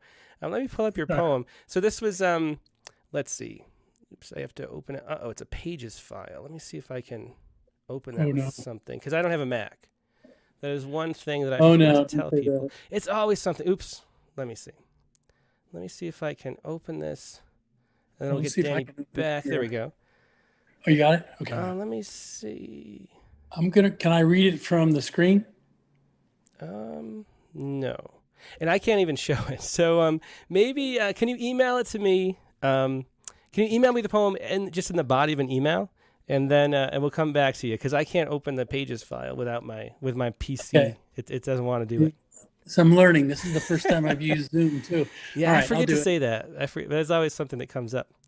If you print to PDF, you can email it from there too. So yeah, you save it as a PDF instead of a. Can you do it from here, from Zoom? Not from Zoom, from your Pages program. So save it as a PDF or just paste it into an email so I can share. I'm going to paste it into an email. Yeah, just do that. So we'll just circle back to Danny. Sorry about that. All right, 10-4. No problem. Yeah, no problem. I'm learning it.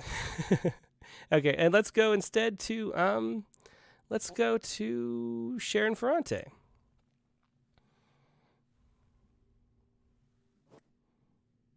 Hey, Sharon, how you doing? I'm doing good. Oh, I love Rick. Thank you for that interview. Yeah, thank you both. He's so much fun. He is. He's a SoCal treasure. I'm glad that we could share him with the rest of the world too. Yeah, Yeah. he's a gem. He's a gem. I love him. Do you do I the got poetry? the Hawaii book. Do you do his stuff at the Poetry Superhighway? Have you participated in that before? I've watched it. I've watched, but I'm too chicken to go on air. That's fun. But I got one of his books, the Hawaii book, and it was just so much fun from the beginning to the end. Yeah, I'm a great fan. Thank you. Rick's telling you in the chat right now to be brave and join. So do that next time. Oh, he was great. I love him. And I also love Brendan Constantine. Mm-hmm. And so I wrote the prompt poem inspired by him. Excellent. Yeah. Yeah, all his poems like rolling around in my head. So here we go. Holding pretty paper. I want to walk with ghosts. Warn them about curling leaves that tangle ankles. Any ankle. Then gift a train ride. Let them sing. There is always someone singing on a train. Well, it trails the warm air that melts their madrigal into the river that takes them. As I offer a seat beside the glass where they can see their old face again, they listen to whispers from a book piled high with dust, secrets from a moth. I am most welcome beside the louder shout of a candle, to fight the leaves around my ankles, finish the last thing I want to do, write a poem for you. Oh, that's great. Love the ending, especially Sharon. So I'm going to ask probably everybody this, but what is it about Brendan that you makes him your favorite poet? Because I mean, he's one of my favorite poets too. And we talked about it. And of course, Rick has the Brendan Constantine is My Kind of Town is one of his books. I don't know. Really, it's very hard to explain. It's just that he makes my head spin, you know? Yeah. Like, and I love his style, the way he writes, where I wrote that tangles ankles, any ankle. Like, he always has this something extra that makes it kind of brilliant and funny, you know, like that's the only way I can explain it. Well, that's a good explanation. Yeah. In his book, the one I had, I can't even remember, because I just adore him. The Ghost Madrigal, that's really got me going. And then Latitude 42, like all his poems are just so different, and I love different. Mm-hmm. So that's he's just a great writer. He definitely is. Yeah, he's one of those poets that he should be in the upper levels of who everybody considers when they think about great poets in the United States, I think. So I think he's getting to that place a little more and more every year, which is really cool to see too. Yes, and his performance too, which I'm not that good at. Oh, you're great, Sharon. Yeah. You're great. I love Brendan Constantine. Yeah, me too. Well, anyway, thanks for sharing that, Sharon. It's great talking to you and great reading your poem. Thank you. Great show. Thanks. Thank you. There was Sharon Ferrante with Holding Pretty Paper, inspired by Brendan Constantine. Let's go next to Karen Marker. Hello. Hey, Karen. How you doing? Hi, good. I have just loved this show tonight. I did not know Rick, and it's just amazing. It opens up a whole new world for me. It really does. It's its own universe. Haiku-verse is not even enough. Right. It's a superhighway of poetry. Yeah. And by chance, it turns out I have been writing a lot about travel myself, and I also spent a lot of time in New Orleans, writing about New Orleans. And I just got back from Morocco and Portugal, and I've been writing a lot about them. And I think, given that he's here tonight, instead of reading my Respond to the News, which was my attempt at a ghazal about the Club Q murder, I am instead going to read my poem that's called The Artist of Lisbona Lindeza. Perfect. Yeah, let's hear it. I don't speak Portuguese. So. I want to live in a city like this, with poets' words inscribed on walls, where artists turn verses into paintings, and I meet a writer I'd never have known. People passing by read her every day. I want to live in her city, rich with light and water, with colored tiles on churches and houses, where twisted alleys end with sculptured poets in the center square. I want to live in a city where every street goes up and home means there's no space between you and the sky, where strangers touch you, but it's not strange because we're all moving in the same direction. We'll all be swallowed like the Tagus River into the sea. Everyone knows someone who hasn't come back, the words of the Fado songs, laundry put out as a sale. I want to live in this city where you can't forget what matters, like the child wearing a t-shirt that says, my mama wants me to grow up to be an artist, because there's a pantheon for artists, because everyone knows they make the world more beautiful and true. Oh, that was wonderful. Thanks so much for sharing that, Karen. That was once again, the artist of Lisbona Lindeza. Were you projecting that or no? It has pictures with it at the end. Oh, yeah, let's show the pictures. Sorry, I didn't see the second page. Yeah. There are pictures that go, I've been putting pictures to my poem. Oh, excellent. There you go. Yeah, Sophia, Dan Malo, Brenner, Anderson, yeah. And then, yeah, these are great. Yeah, thanks so much for sharing these. Great. Yeah, very good. Thanks so much, Karen, for joining and sharing that poem. Yeah, great poem by Karen Marker. Let's go back to Danny. Well, let me see. Let me make sure Danny Mass sent this stuff. Oh, not here yet. Let's go to Carla Schwartz. Hello. Hey, Carla, how you doing tonight? I'm doing well, thank you, and I'm really happy to be here. And I have two poems that sort of respond to the prompt that I took, and I took one that is actually in my new book called Signs of Marriage, the first one of the two that I sent you. It's a very short poem. Let's do both because they aren't very long. Let's do both poems. Oh, okay. So this first one is in the book Signs of Marriage, and it was also in Triggerfish Critical Reviews a long time ago.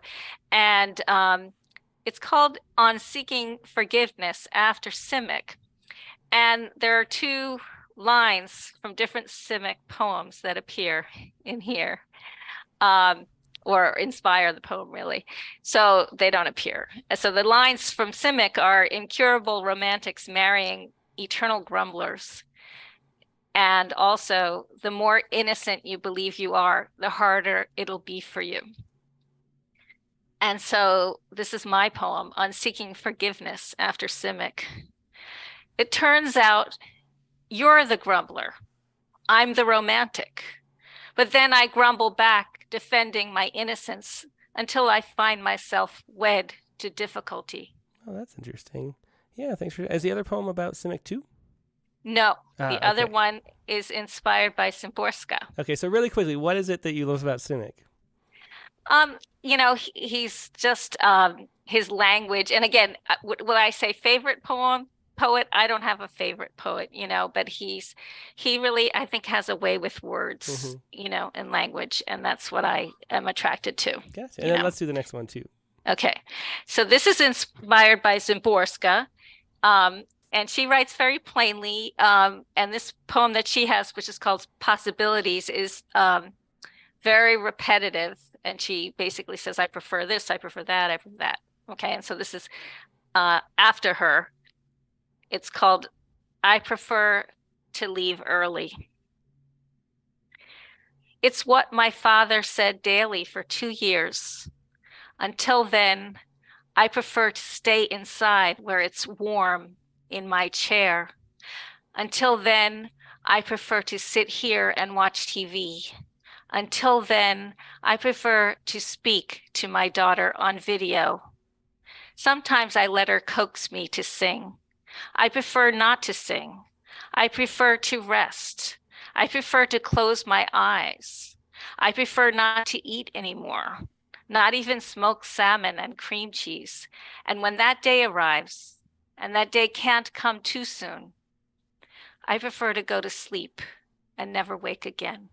Oh, that's a beautiful poem. Yeah, thanks so much for sharing that, Carla. I prefer to leave thank early. you. Yeah, I like that a lot. Thank you so much. All right. Thank you for everything. And what a fantastic night. Always my pleasure. Yeah, thanks, Carla. Have a great night. Yep.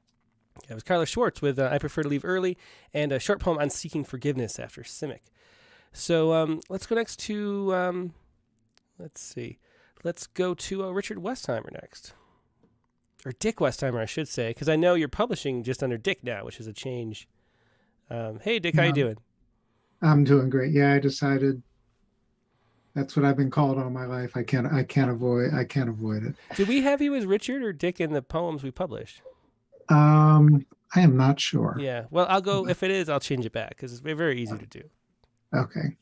So what do you have that you'd like to share, though? I think I'll do my Poets Respond poem. I have a Maxine Kuhlman poem who I just love her poetry, but both too. are long. Mm-hmm. So I'll do the Poets Respond poem. Okay. And so what was this about? It was Club Q. Mm-hmm. I will say that's the news article that it was about. It was a really interesting phenomena for me in writing it, in that I wrote down the line, I don't go to gay bars, as the first line, and then I remembered I did. And then it sort of scared up some memories from the early 70s, which were really wonderful, and I rekindled some friendships from that period, and so it was a bittersweet experience. Very cool. Well, let's hear it. This is Club Q, me and Steve. I don't go to gay bars, any bars really, except that time I went up to the corner dive. It had snowed 3 feet and I was out of smokes. The road was unplowed, so I walked a mile there and back. It was 5 below. I'd blown through my last cig, even salvaged stubbed out butts from the trash. So I trudged up to the hut, got a few stale packs of Luckies from the vending machine, and then bugged out. Even in a blizzard, that place was full of biker dudes, their colors stitched into their leathers, their arms tattooed. Hippie me was not gonna hang around. Oh, and I've been to a gay bar too, back in 72 in NYC. My college buddy Steve wanted to show me the scene. He was the only gay guy I knew, and our little college town was not at all down with the life he knew. Steve guided me around the East Village streets till we came to the place. We walked in, and he transformed into a queen, like he'd returned home after his own odyssey. The hugs were loud and too much for me, the kisses wet, and when he sat, he was so relaxed. A whole semester of holding himself straight let loose as he sagged into the tattered couch at the back of the tinsel room. Guys petted him and crooned like he was a lost pet come home. It's like the whole time I knew him, he'd been trudging like I did. Years later, hip deep in snow. I cried. He knew why. I was seeing him whole, seeing his eyes light, his laugh lose the saw-toothed edge I'd come accustomed to. It was 1972, and there were few places a guy like Steve could go. And now it's 2022, and I sit at home, not craving a smoke. It doesn't snow much around here anymore. The hut is gone. Steve is gone, died in just one of the many horrible ways you might come to expect. And one more place he could have called home is just today, visited by gunfire and blood. Yeah, great poem as always, Dick. That was Club Q, me and Steve, and just powerful poems. You always write great memory too to share. Thanks for sharing that, Dick. Thank you. And just a note on Steve, what wasn't his name, he died in 82 of AIDS. Oh, I'm so sorry to hear that. Yeah, that's too bad. Early Yeah, in very the beginning of it. Yeah. Mm-hmm. Yeah. So. Yeah. Well, thanks a lot. Appreciate yeah. Sorry to hear that, but thanks for sharing the poem, Dick. It's great. Thanks. It's a Dick Westheimer with Club Q, me, and Steve. Let's go next to, let's go back and, where is it here? Yeah, let's unmute Danny Mask. I have the poem here, Danny. But you have to read it from your screen, though, too. So just so you know. So, all right. Yeah, there you go. Hey, Danny. Yeah, so what was this poem about? Tell us what it was about first. Well, simply, it was about a barbecue that I went to, and where I live, there are a lot of lizards. so it was really about the lizard jumping across the pulled pork. I mean, it's simple as that. And I got the swimmer, Mike, was it Phelps? What's Michael Phelps? Mm-hmm. He came across because the lizards are sort of going had their arms going real wide, and I came up with the idea of Michael Phelps. I said I got to figure that one out, and so that's really how it came about. Well, that's great. Let's hear this poem. I mean, it didn't happen. It didn't come about while I was at the barbecue. It came about when I got home and started to figure it out. Excellent, very fun. Well, let's hear it. All right, hold on. Let me see. How do I do this? You can open up your email and read it from there, or just open up your... Can you still see me? Yeah, I can see you perfectly, yep. Oh, good. See, I can't see you now, but I can read the poem. You ready? Yep, don't worry about it. Yep, go ahead. Take for an example this common lizard. Some see a flash of green dart over the table. Others hear laughter and the shrieks of children.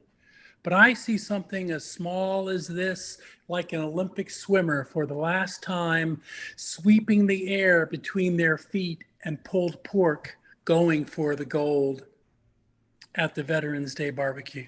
Yeah, thanks for sharing that great poem, Danny. And I really like your style of putting the title at the end. I have to say, I was resistant to it at first. I thought, do we really have to do this? But I actually kind of like the title at the end. So it adds an extra. It's almost like haiku-ish. You know, it makes the title something different. Doesn't it work with the poem, though? It does. Yeah, it really does. Thanks so much for sharing that, Danny. Always a pleasure. Oh, you're the best. Thanks, buddy. Thanks, you are, buddy. Thanks. It was a Danny Mask with at the Veterans Day barbecue. And let's go. We got a lot of people still on the line, so let's go to Angela Gartner next. Hi, Tim. Hey, Angela. How you doing tonight? Good. It's been a crazy month already, so yeah, tell me about it. It's almost over. Yeah, thank God. I can't wait for December. That's for sure. So what do you have that you'd like to share? And I was gonna, I guess I'll share like the first one. I know it's kind of old. It's funny. I feel like the only time I've been writing lately is for Poets Respond, and because I've been so busy, like we had a wave of sickness going through our house. Everywhere in the country, at least, probably the world. It's everybody I talk to. I keep talking to people in like other states, and they're all everybody's sick everywhere. I think right now. Yeah. So, and then, with my class I'm teaching, and it just but I still manage like throughout the week. I feel like I'm kind of obsessive about it. I'm like, I have to write a poem a week. And a lot of like the last month, I feel like it's more for me rather than for really you. Well, that's good though.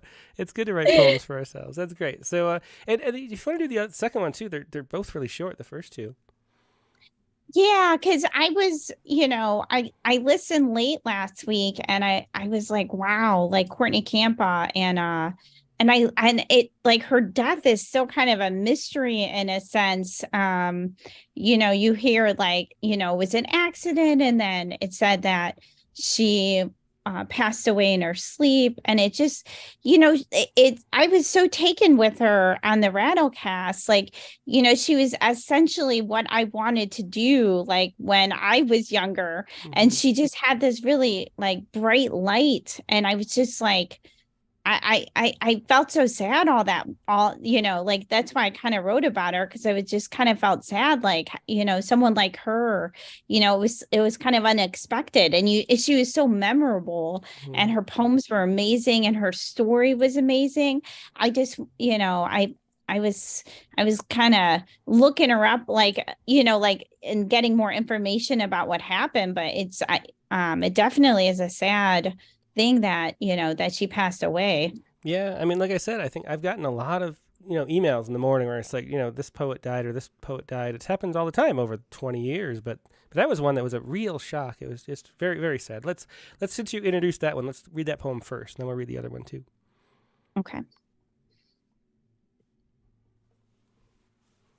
And I mean, she's so good. I just put this together. So like, this isn't even in her realm really. But it's, I was just thinking of like, she kind of embodied what I wanted to do when I started writing. It's like she did it all that, and just anyway.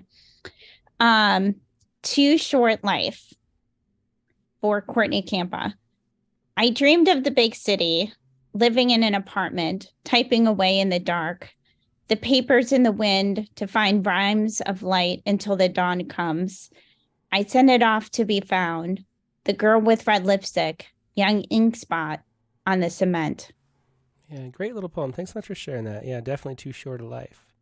And then the other one, When Earth Gets in the Way. This was the Poets Respond poem you were talking about. So really quickly, what was what inspired this one? It was the eclipse that happened that I always miss. I always miss the eclipse for some reason. And I was just thinking about the fall season and how looking at my tree through the moon and it being kind of like the blood moon, but like, just it kind of encompassed it all, like the fall, the lunar eclipse. That's, happens usually in November, but I always end up missing and always end up seeing it like at the end, like when it's like already past, Yeah. Okay, well, let's hear this. When Earth Gets in the Way. It's the days where chameleon leaves fall from their trees. Skinny branches hang in the dark. A fall haze has hidden pieces of a moon dipped in copper. The wispy shadows didn't clear. The lunar eclipse finished like a cloth after it's washed. 3 years until the next show. I wonder how the sky will breathe.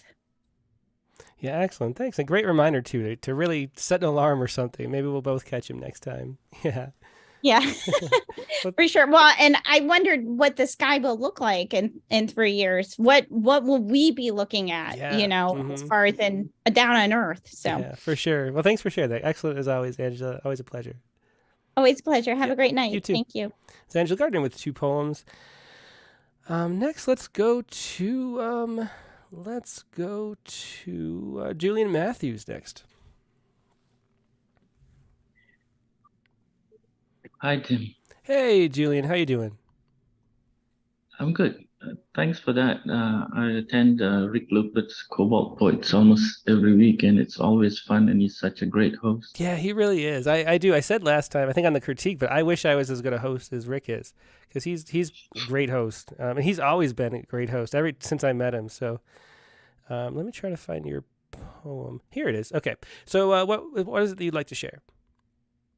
I'm just responding to Mary Oliver's How I Go Into the Woods with My Own. Should I read hers as well before yeah, mine? that's short. Why don't we? Yeah, go ahead. I think it'd be good to set that up. Yeah. Okay. So this is Mary Oliver's How I Go Into the Woods. Ordinarily, I go to the woods alone with not a single friend, for they are all smilers and talkers and therefore unsuitable. I don't really want to be witnessed talking to the catbirds or hugging the old black oak tree. I have my ways of praying, as you no doubt have yours. Besides, when I'm alone, I can become invisible. I can sit on the top of a dune as motionless as an uprise of weeds until the foxes run by unconcerned. I can hear the almost unbearable sound of the roses singing. If you've ever gone to the woods with me, I must love you very much. And that was How I Go Into the Woods by Mary Oliver. And then let's hear your response, Julian. How I Go Into the City. Sometimes I go to the city alone with not a single friend, for they are all whiners and egotistical saps and therefore insufferable. I don't really want to be seen by them talking to the migrants or hugging the homeless. I have my way of gravitating to the needy, as you no doubt have yours. Besides, when I'm alone and it's dark, I can become visible to no one. I can sit at a bus stop or on a curb outside a 7-Eleven, unobtrusive as a starling on a wire, while passers-by run to catch the last train, ignoring me. I can almost bear the unbearable sound of the traffic light screaming, "Go, caution, stop, stop, stop." If you've ever gone to the city with me, wait, it will never happen. Oh, that was great. As always, great poem, Julian. How I Go Into the City, Julian Matthews. Thanks for joining us. Always a pleasure, Julian. Thank you. Yeah. Let's go next to try to roll a little quickly. We still got a bunch of people on the line here. Let's go to Jennifer Elise Wang next. Right. Hey, Tim. Hey, Jennifer. How you doing today? I'm good. So I sent you two, but I'll do one because my one that's based on my favorite poet, Perseus Shelley, is incomplete because the way he writes is very difficult. Using all the Spenserian stanzas. I was trying to mimic his elegy to Keats, and I wanted to do an elegy to him, but that's going to take some time to work on. So I will do my poetry respond to, it's also to Club Q. Mm-hmm. I recently found out I kind of have a loose connection to someone who was there. Oh, really? Yeah, I do drag, and so somebody I did a show with wound up moving up there, and she is also a bartender there, and as well as a drag queen. Mm-hmm. So I learned that, she was there that night. She was there. She's okay, I assume, though, right? Yeah, she's okay, but obviously, recuperating. So there's sure. a lot of GoFundMe. Yeah, I mean, your life changes forever with that kind of trauma, that kind of event. Yeah. Yeah. So I did a villanelle called "We Just Wanted to Dance," and the title and the inspiration for this came from a meme that people have been sharing. The original picture actually was spread around. I think it was a Robert Mapplethorpe picture that somebody posted. And it was in tribute to the Pulse victims, but people re-edited it and shared it for Club Q as well. So that's where the title came from.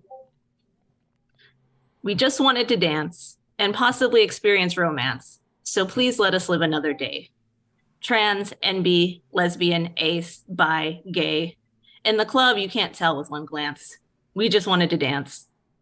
The runway is the only place we want to slay. To be themselves, every kid should have a chance. So please, let us live another day. Our stories are being legislated away by politicians the NRA chooses to finance. We just wanted to dance. If fear and hatred are here to stay, how can our society ever advance?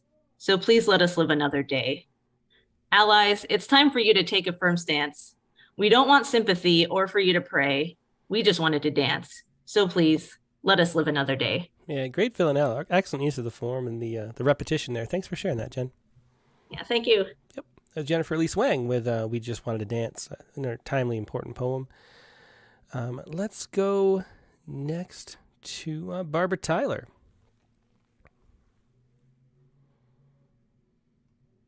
Yes, I'm here. Hey, Barbara, how you doing? Okay, how are you, Tim? Good. It's a great night of poetry for sure.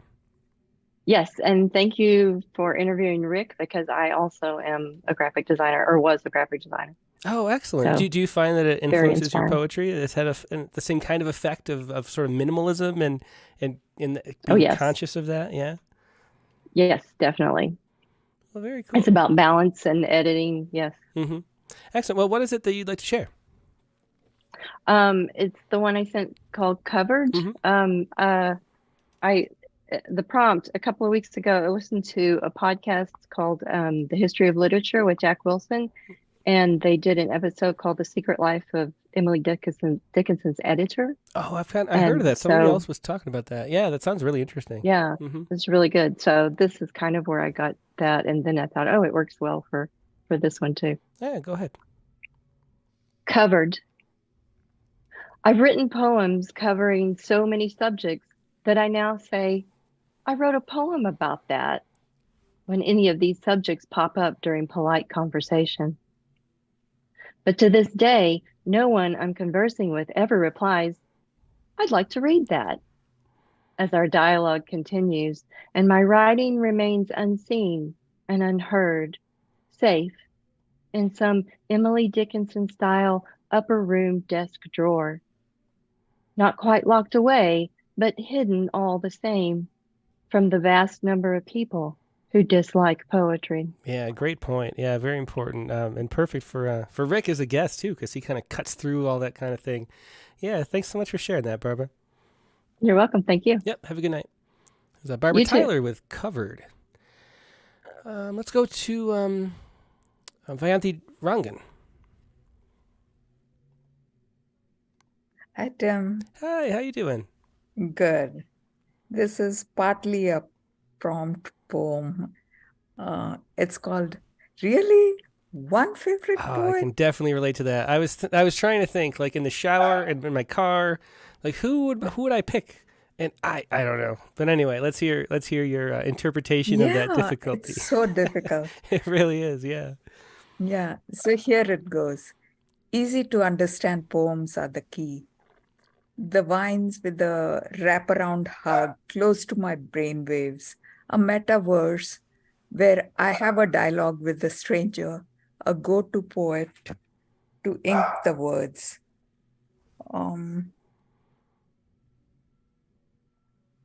One second. Whispered, slammed, emoted. Is it Katie Bickham or Nicole Garcia? Is it Westheimer's lines or the Sciku of 10 words with more meaning than a religion? The prompt poems with finesse, as though brushed by a paleontologist to preserve the fine grain. The Vedic chants of repeats, the villanelles with the reincarnation. When I hear my favorite poet read out a piece, I cannot comment on it, for I'm caught up in the moment, and by the time I type, I stir with a new twinkling. My favorite remains the Rattlecast poet with freshness, variety, and inclusion, from the incarcerated to the neurodiverse, with a sprinkle of indigenous and 6-year-olds, my MFA classmates and faculty. Oh, that's wonderful. Thanks so much for sharing that. Great descriptions of the different kinds of poetry too. I love that. And definitely can use that for marketing and publicity for the show. So I appreciate it. Thanks, Yanthi. Thanks. Yep. Have a good night. That was Yanthi Rangan with one favorite poet. Let's see. Let's go to David Cook. Hello. Hey, David. How you doing? I'm doing pretty good. And I owe you an email. You asked me a question. I remember it was a busy weekend, and and I knew I had to like think on it and like pull up the poem in my head. But I will. I just this reminds me of it, to be honest. But I will reply to that email. Good.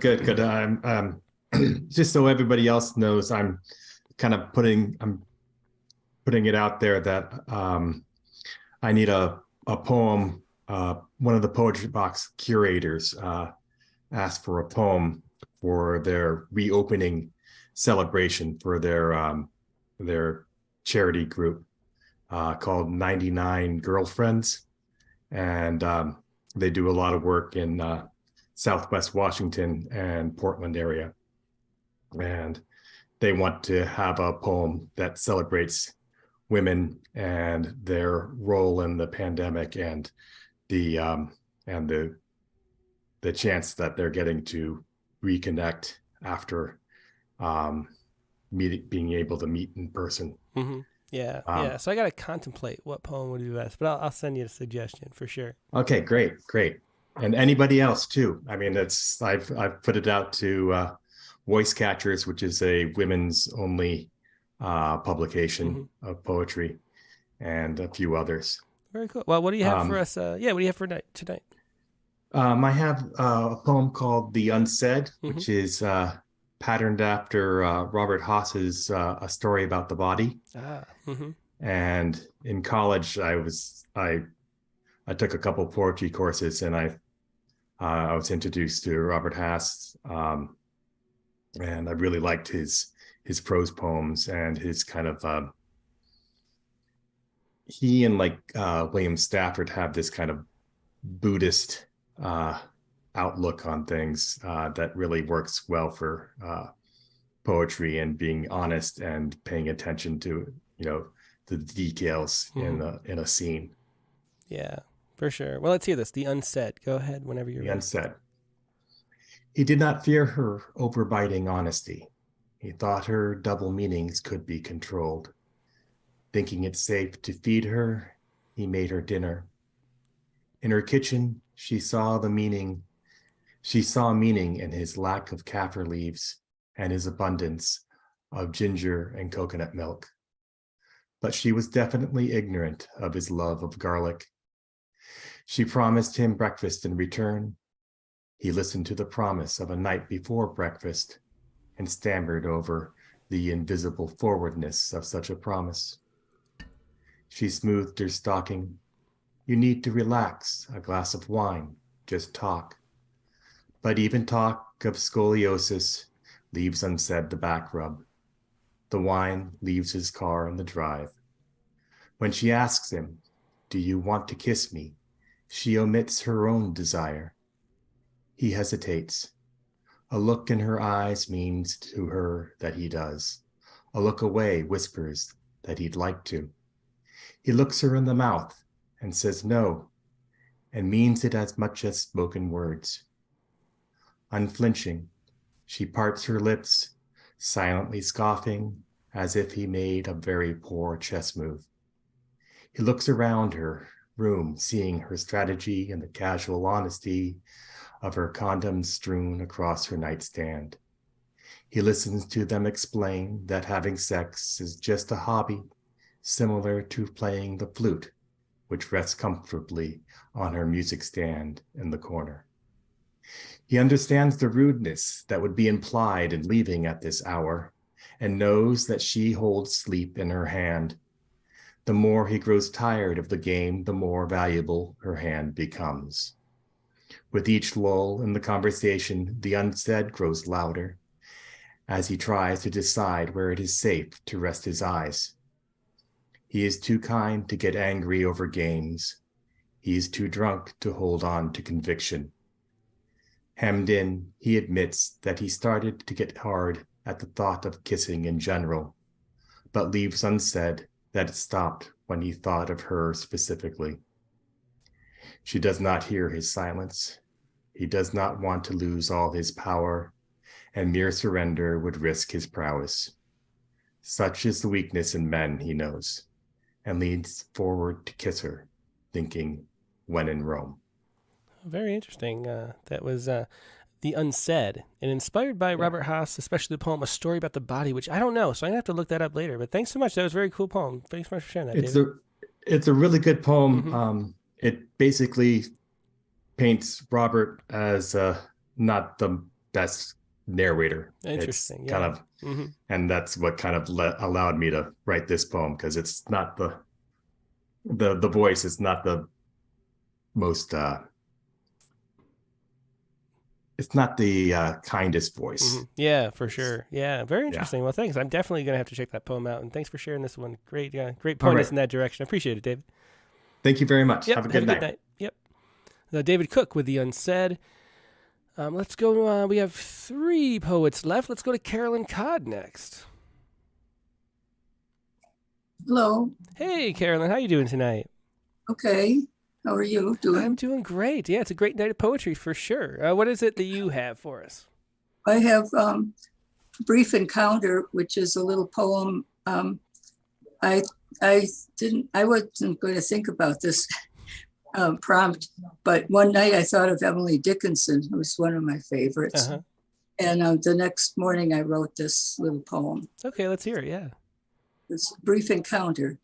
I saw a monarch in my yard and asked where he was going. He seemed to reply, but it was hard to know what he was saying. Such a delight, this butterfly. Glad was I that he had fluttered by. Excellent. Very cool. Brief Encounter, Carolyn Codd. Thanks so much for sharing that, Carolyn. That was great. Have a good night. Thanks. Yeah, Brief Encounter by Carolyn Codd. Let's go jump quick to Mike Bales. Good evening. I caught a little bit of Courtney on Rattlecast 51. She was awesome. Yeah, she was. Yeah. And it takes a period of time to know to my call someone my favorite poet of all times. She is really good. I could name different people from Rattlecast. My thoughts went back for favorite poet went back to two people I actually read at the Spectre Poetry Reading event in Rock Island. Mm-hmm. Two people I've met and I followed some. The one I chose was Carol K. Pagel, I think teaches at the Poetry Center in Cleveland. And I reread a poem of hers that was in the New Yorker, but it's in one of her two books that's called Mausoleum. So I did a poem based on her poem Mausoleum. I said that emailed to you, I think last Monday. Mm-hmm. Yeah, I got it right here. Yeah. Another poet I've never heard of. So it's cool to she's be someone to introduced. follow. She's pretty good. Yeah, very cool. So for Carol Pagel, stopping by Aunt Vi's grave on the hill. It is just as I remembered, green, lush, and on a quiet path just above the bottom of the hill. The breeze is soft, the land stilled on the north side of town. Two headstones together are bound, my aunt, who I called Vi, and her husband Clay, as they share this plot. Although no one else is near, I speak in a reverent voice. It's the right thing to do for this time and place. I make small talk, but mostly it's for myself, so I can remember the best of moments spent together. I can say that I love her, but maybe it's too late. And if I talk about the weather, it's a cliche. But I feel a deep sense of longing to tell others the story of her life and what she still means to me. And it's spring again, the trees surrounding me lush, and a stream beyond the hedge forever flows. Excellent. Yeah, thanks so much for sharing that. So what is it about Carol Pagel that makes her your favorite poet? Boy, it's hard to analyze things. I think she's just a gracious thing. In her first book, The Experiments I Should Like After I Died, she had a weird connection between life and life after. Mm-hmm. It's kind of the way she structures her poem, a little bit of that kind of tie. That it's really a toss-up between her and another poet named Dora Malik. Interesting. Well, yeah, two poets for me to check out. Thanks so much for sharing those, Mike. Okay, thanks. Yep, have a good night. So Mike Bales with To Carol Pagel, or stopping by Aunt V's grave, I should say, on the hill. Let's go to Mary Ann Abdo. Hi, how are you? Good. How you doing, Mary Ann? It was a great interview. Yeah, I'm glad you liked it. His poems are it's just like snippets of joy, and I loved it. It was fantastic. Yeah, for sure. Several different poets I love. Maya Angelou comes to mind, but my favorite is William Butler Yeats. And this is based off of his poem, I Am of Ireland. Interesting. Okay, cool. Let's hear it. So I am an Irish woman stuck in an American's body. Living in the fair city of Scranton, I walk along the streets of Wexford and Cork. The faded rainbow sunshine illuminates whitewashed cottages and mighty stronghold castles along the river's Barrow edge. For America has many dreamers waiting with anxious breath to celebrate their ancestral ways of yore, spewing out words of wit, knowledge, and charm, hearing my grandmother's words coming from her lips like gossipy Annies blatherskiting through the wind, mixed with Gaelic and recipes of Irish soda bread, while Anastasia and Margaret whispers in my ear, go back, young girl, and plant yourself firmly on Cornish ground. Bring back the soil to us and bury it next to our cemetery stone. Echoes of Anglin's and Kehoe tales are ringing through my head. Ocean breezes whirl about as this American stands on the cliffs of Moore's ancient rocks, wishing to return over and over again. 4 times will never be enough. Walking past the ghost of W.B. Yeats on our way to an unknown pub, immersing ourselves in a pint or two, overlooking the prancing poets in the corner, while a trio of musicians sing with the soul of fairies gliding over the vale, revealing Moyan's song to me. I am the Irish woman stuck in American's body. Oh, that's great. Thanks so much for sharing that, Marianne. And you're gonna love the spring issue because we have a tribute to Irish poets. So that's what we were just that submissions were coming up. Yeah, it's gonna be really fun. We got a bunch of great poems, all great voice and great important poems too. They're really good stuff. So I'm looking forward to that. Fantastic! Yeah. I'm looking forward to it. Thank you. Have a good night. Yeah, you too. Thanks, Marianne.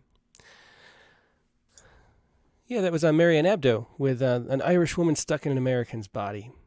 And last but not least is Brent Stauffer. And I'm sorry, Brent, to have you go last. I kind of like you having, I love you being, like in bowling. It reminds me of bowling. We used to call the bowler at the end was the anchor. And it was because, because I think I do with the handicap. Like, if you were, like winning, then you would just, throw the game to lower the handicap or something. And then if you were if you had to get a good game, then the anchor would come through, something like that. I can't remember, but you're the anchor for the Rattlecast. So thanks for. Oh, that's cool. Yeah. Thanks for being here. So what do you got? Yeah, no, I used to swim competitively, and in relay races where you have 4 different people all swimming one after the other. The person who did the very last leg of the race was also the anchor. Ah, there you go. Yeah, that's a name that works better than bowling, I think, because I don't really understand why it mattered who went in order, but there was some reason that we always put our best bowler at the end. So what's your poem about? It looks like Well, once again, or like a lot of people, specifically one person I can think of, I don't really have a favorite poet. But I was thinking about poets that really blew me away and changed the way that I looked at the world. And one of those is Thomas Transtromer, or Tromer. I'm not sure how to say pronounce it either. Actually, I saw a tweet, and somebody who speaks that language said, "You're all pronouncing it wrong," and it was nothing like any of my guesses. That's all I remember. Okay. So, well, anyway. I'm sure he would forgive us because it's his work that matters. Definitely, yeah. And and it was Robert has translated a lot of his work, and he used to do a series called Lunch Poems, and that's where I ran across it about 10 years ago. But anyway, so here's a poem inspired by Thomas Transtromer. A Transtromer Day. I tucked a few Transtromer lines into my velvety jacket pocket, and now the streets don't seem so terrible. The bundled up folk trundle quickly around me on all sides. Most have an air of intent, determined faces suspended between hat and coiled scarf. Sure, the pavement's gray, and the sidewalks a lighter gray, and the skies a darker gray. But to me and Tomas, they're the colors of an old whale shouldering through the deep, or those flecks floating in the irises of a loved one's squinting eyes.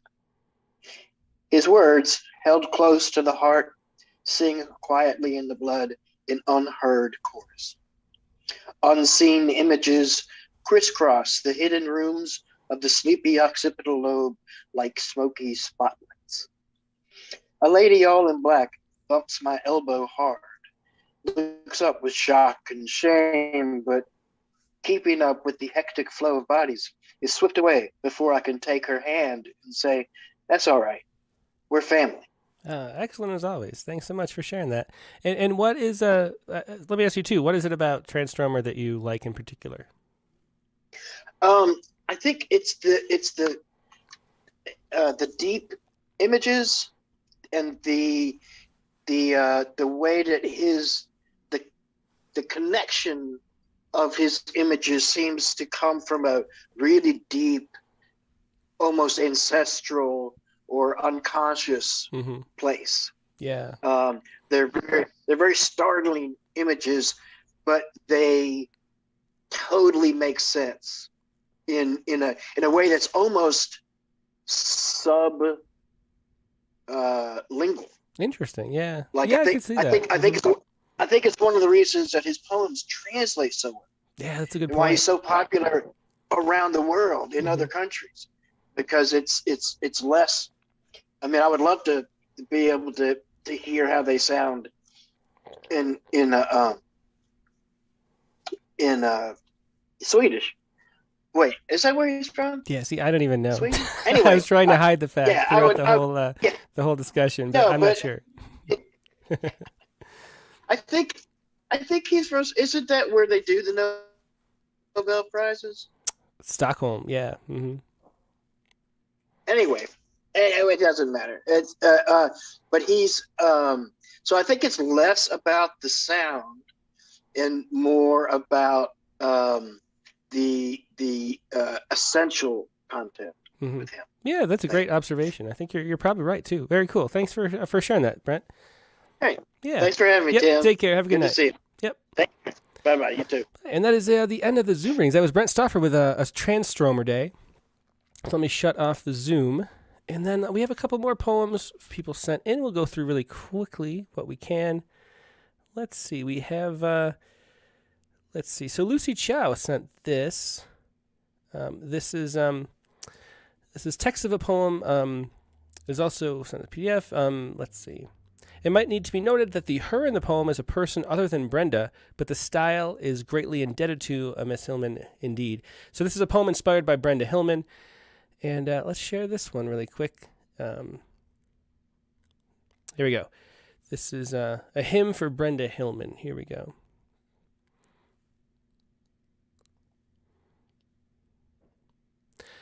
A hymn for her leaving the hospital after Brenda, who exists in the exigent minutes, 11:25:22. Her human town is an emergency lockdown. On this morning, half a quarrel. iOS wants to autocorrect that to squall. Half gauche rhymes with ash, not ache. The sky lunges for phthalo blue, but has got out of breath, choking on more than a little bit of ash. She stands on the street watching the pseudo-cacius she's been locked away from for a week. Yellow early winter plumes. Some are taking flight as she tests her newly unfilmed eyes on dappled xanthophil. Dear autocorrect, don't call them uniform like that. Meaty fumes from breakfast booth. Out of work. Smog. Out of centrally heated condos, out of work. Dust clouds brooding over construction sites, out of work. Humans have been staying indoors mostly for a few hours. The great lord of poetry rides his fiery orb, S-raying his initial, blue lungs, they're getting unfilmed. The great orb burns through clearer, though blue is still blank of meaning. Sweet, silent, pumping itself clean, she opens her two lungs, wide, quick, fearless. As the two wings of this wobbling blackbird opened by cold, scentless support of air or deciduous trees during their wintry kenosis, becoming emptier and fuller of diaphanous nothings. Opacity is disappearing from her coloring and the world's watercolors. The natural world romps through human streets, her faces lighting up like kaleidoscopic galaxies. She sings, let air in, let light in, let birds into the inner trees. Let their darling air be clear. Let coming and leaving be free. Let leaves fall, let blooms flare. Let them imbibe sun's large offerings. Let them blow into their balloons. Let those who shall cast off their wings let us walk. Let all breathe. Let each go to its employ. Let life's work wreak no havoc. Let us heave great sighs of joy. Very great rhythm. I love that. That was very fun and challenging to read some of the words, which I have no idea how to pronounce. But thanks so much for sharing that. Excellent poem. That was once again by Lucy Chow. So thanks so much for sharing that. And then Brenda Hillman was Lucy's favorite poet. Let's see what else we have. We have too many. I'm not going to get through all of them tonight because I got to get. It's already 26 after the second hour. Let's do. I'm just going to do the first time shares or the people I haven't shared in a while. This is. We'll do two more, I think. This is Belinda Raitt, and this poem. She says my favorite poet is Brian Bilston. Here's the poem I wrote inspired by him. And this is Enough Stuff. So here we go with this one. Enough Stuff. I think we'll do this in one more. So this is Brian Bilston, Enough Stuff. Here we go. When did stuff become a thing? This need to have so much, to stuff our houses and ourselves full of stuff, stuffing it into every nook and cranny. Then we forget where we stuffed it. So we go out and buy more of the same, stuffing it all in, stuffing ourselves full, constantly thinking about or talking about or buying or cooking stuff to stuff our faces with. Except for some strange reason, it never seems to fill us up. We still feel empty, and we keep needing more and more stuff. Stuff has become synonymous with wealth, showing off, elf on the shelf. Instagram doesn't work without stuff. You're stuffed if you don't have enough stuff to keep up with the Joneses so that you can tell them to get stuffed. Being stuffy means that the only way you know how to express yourself is through the stuff that you have whilst being a stuffed shirt. Being stuffy and being huffy often go hand in hand. Every time something comes along that knocks the stuffing out of us, the only thing that makes us feel better is to go out and consume more stuff. I wonder when we will realize that it's all stuff and nonsense. And that's a great poem. That was I love the rhythms and the repetition in that too. That was Belinda Raitt with Enough Stuff, and a great poem too for Thanksgiving. I'm not sure if Belinda is American because. Some of the British spellings in there, but for the American Thanksgiving, there's a little too much stuffing for sure, and then the all the shopping afterwards. A great poem for this time of year. Thanks for sharing that, Belinda. And let's do one more, and this is Katie Dozier's poem. This is Prayer for My Favorite Poet, and she doesn't say who the favorite poet is, so let's check it out. The Prayer for My Favorite Poet. Oops. Prayer for my favorite poet. He sits without the energy to wave away the rain, gripping a chewed-up pencil, too shy for the permanence of pens. This park shakes out strangers like the leaves on turning barren trees as he scribbles on a legal pad jettisoned with raindrops. Oops. He writes toward what he cannot reach, wedged between the highest branches of an oak. He tosses aside an umbrella like an analogy in the pursuit of what is instead of what it's like. It started as a benched haiku and bloomed into a sonnet. A crown sprouted from blunt lead, but he crumpled it up instead. Oh, great poem. That's about all the unwritten poets. A great poem for today too, because we're talking to Rick Lupert about his experience with poetry and all he does to bring poems out. Sorry, I'm trying to get the size right. There goes. That was Prayer for My Favorite Poet by Katie Dozier. Thanks so much for sharing that, Katie. And let's see. Yeah, there's 6 more people left. I'll read some of these poems tomorrow or next week. Or if you can be here, share them next week yourself on the open lines. But it's getting late, so I'm going to really quickly do the Sciku for this week. And this week's Sciku is right here. This is inspired by this article, and I couldn't read the actual study, which I kind of wanted to because I was wondering who funded it. But the article, this is from Edith Cowan University in Australia, and the study is right here.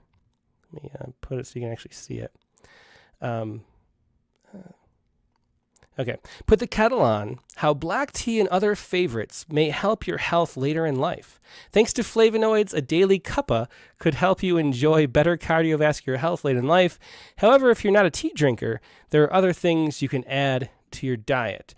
And so they looked at people's health and specifically their abdominal aortic calcification, and then gave them surveys and asked them how much tea they drank basically throughout their lives. And they found that the people who drank a lot of tea had much better lower levels, I guess, of abdominal aortic calcification, which is a huge indicator of a lot of bad things happening. And so your heart's much healthier supposedly if you drink tea, but not only tea, there's flavonoids and a lot of different things. Tea is just like a big dose of it. So drink your tea, I guess, is the story of this article. And the Sciku was this right here. Hoping she stays warm tea. It's a one-line haiku. Hoping she stays warm tea. That is your Sciku for the week, and that is the show for the week. Now, this week's prompt coming up, and this is a prompt. I'm going to do it in the voice of Rick Lupert, because this is actually his writing the first person prompt.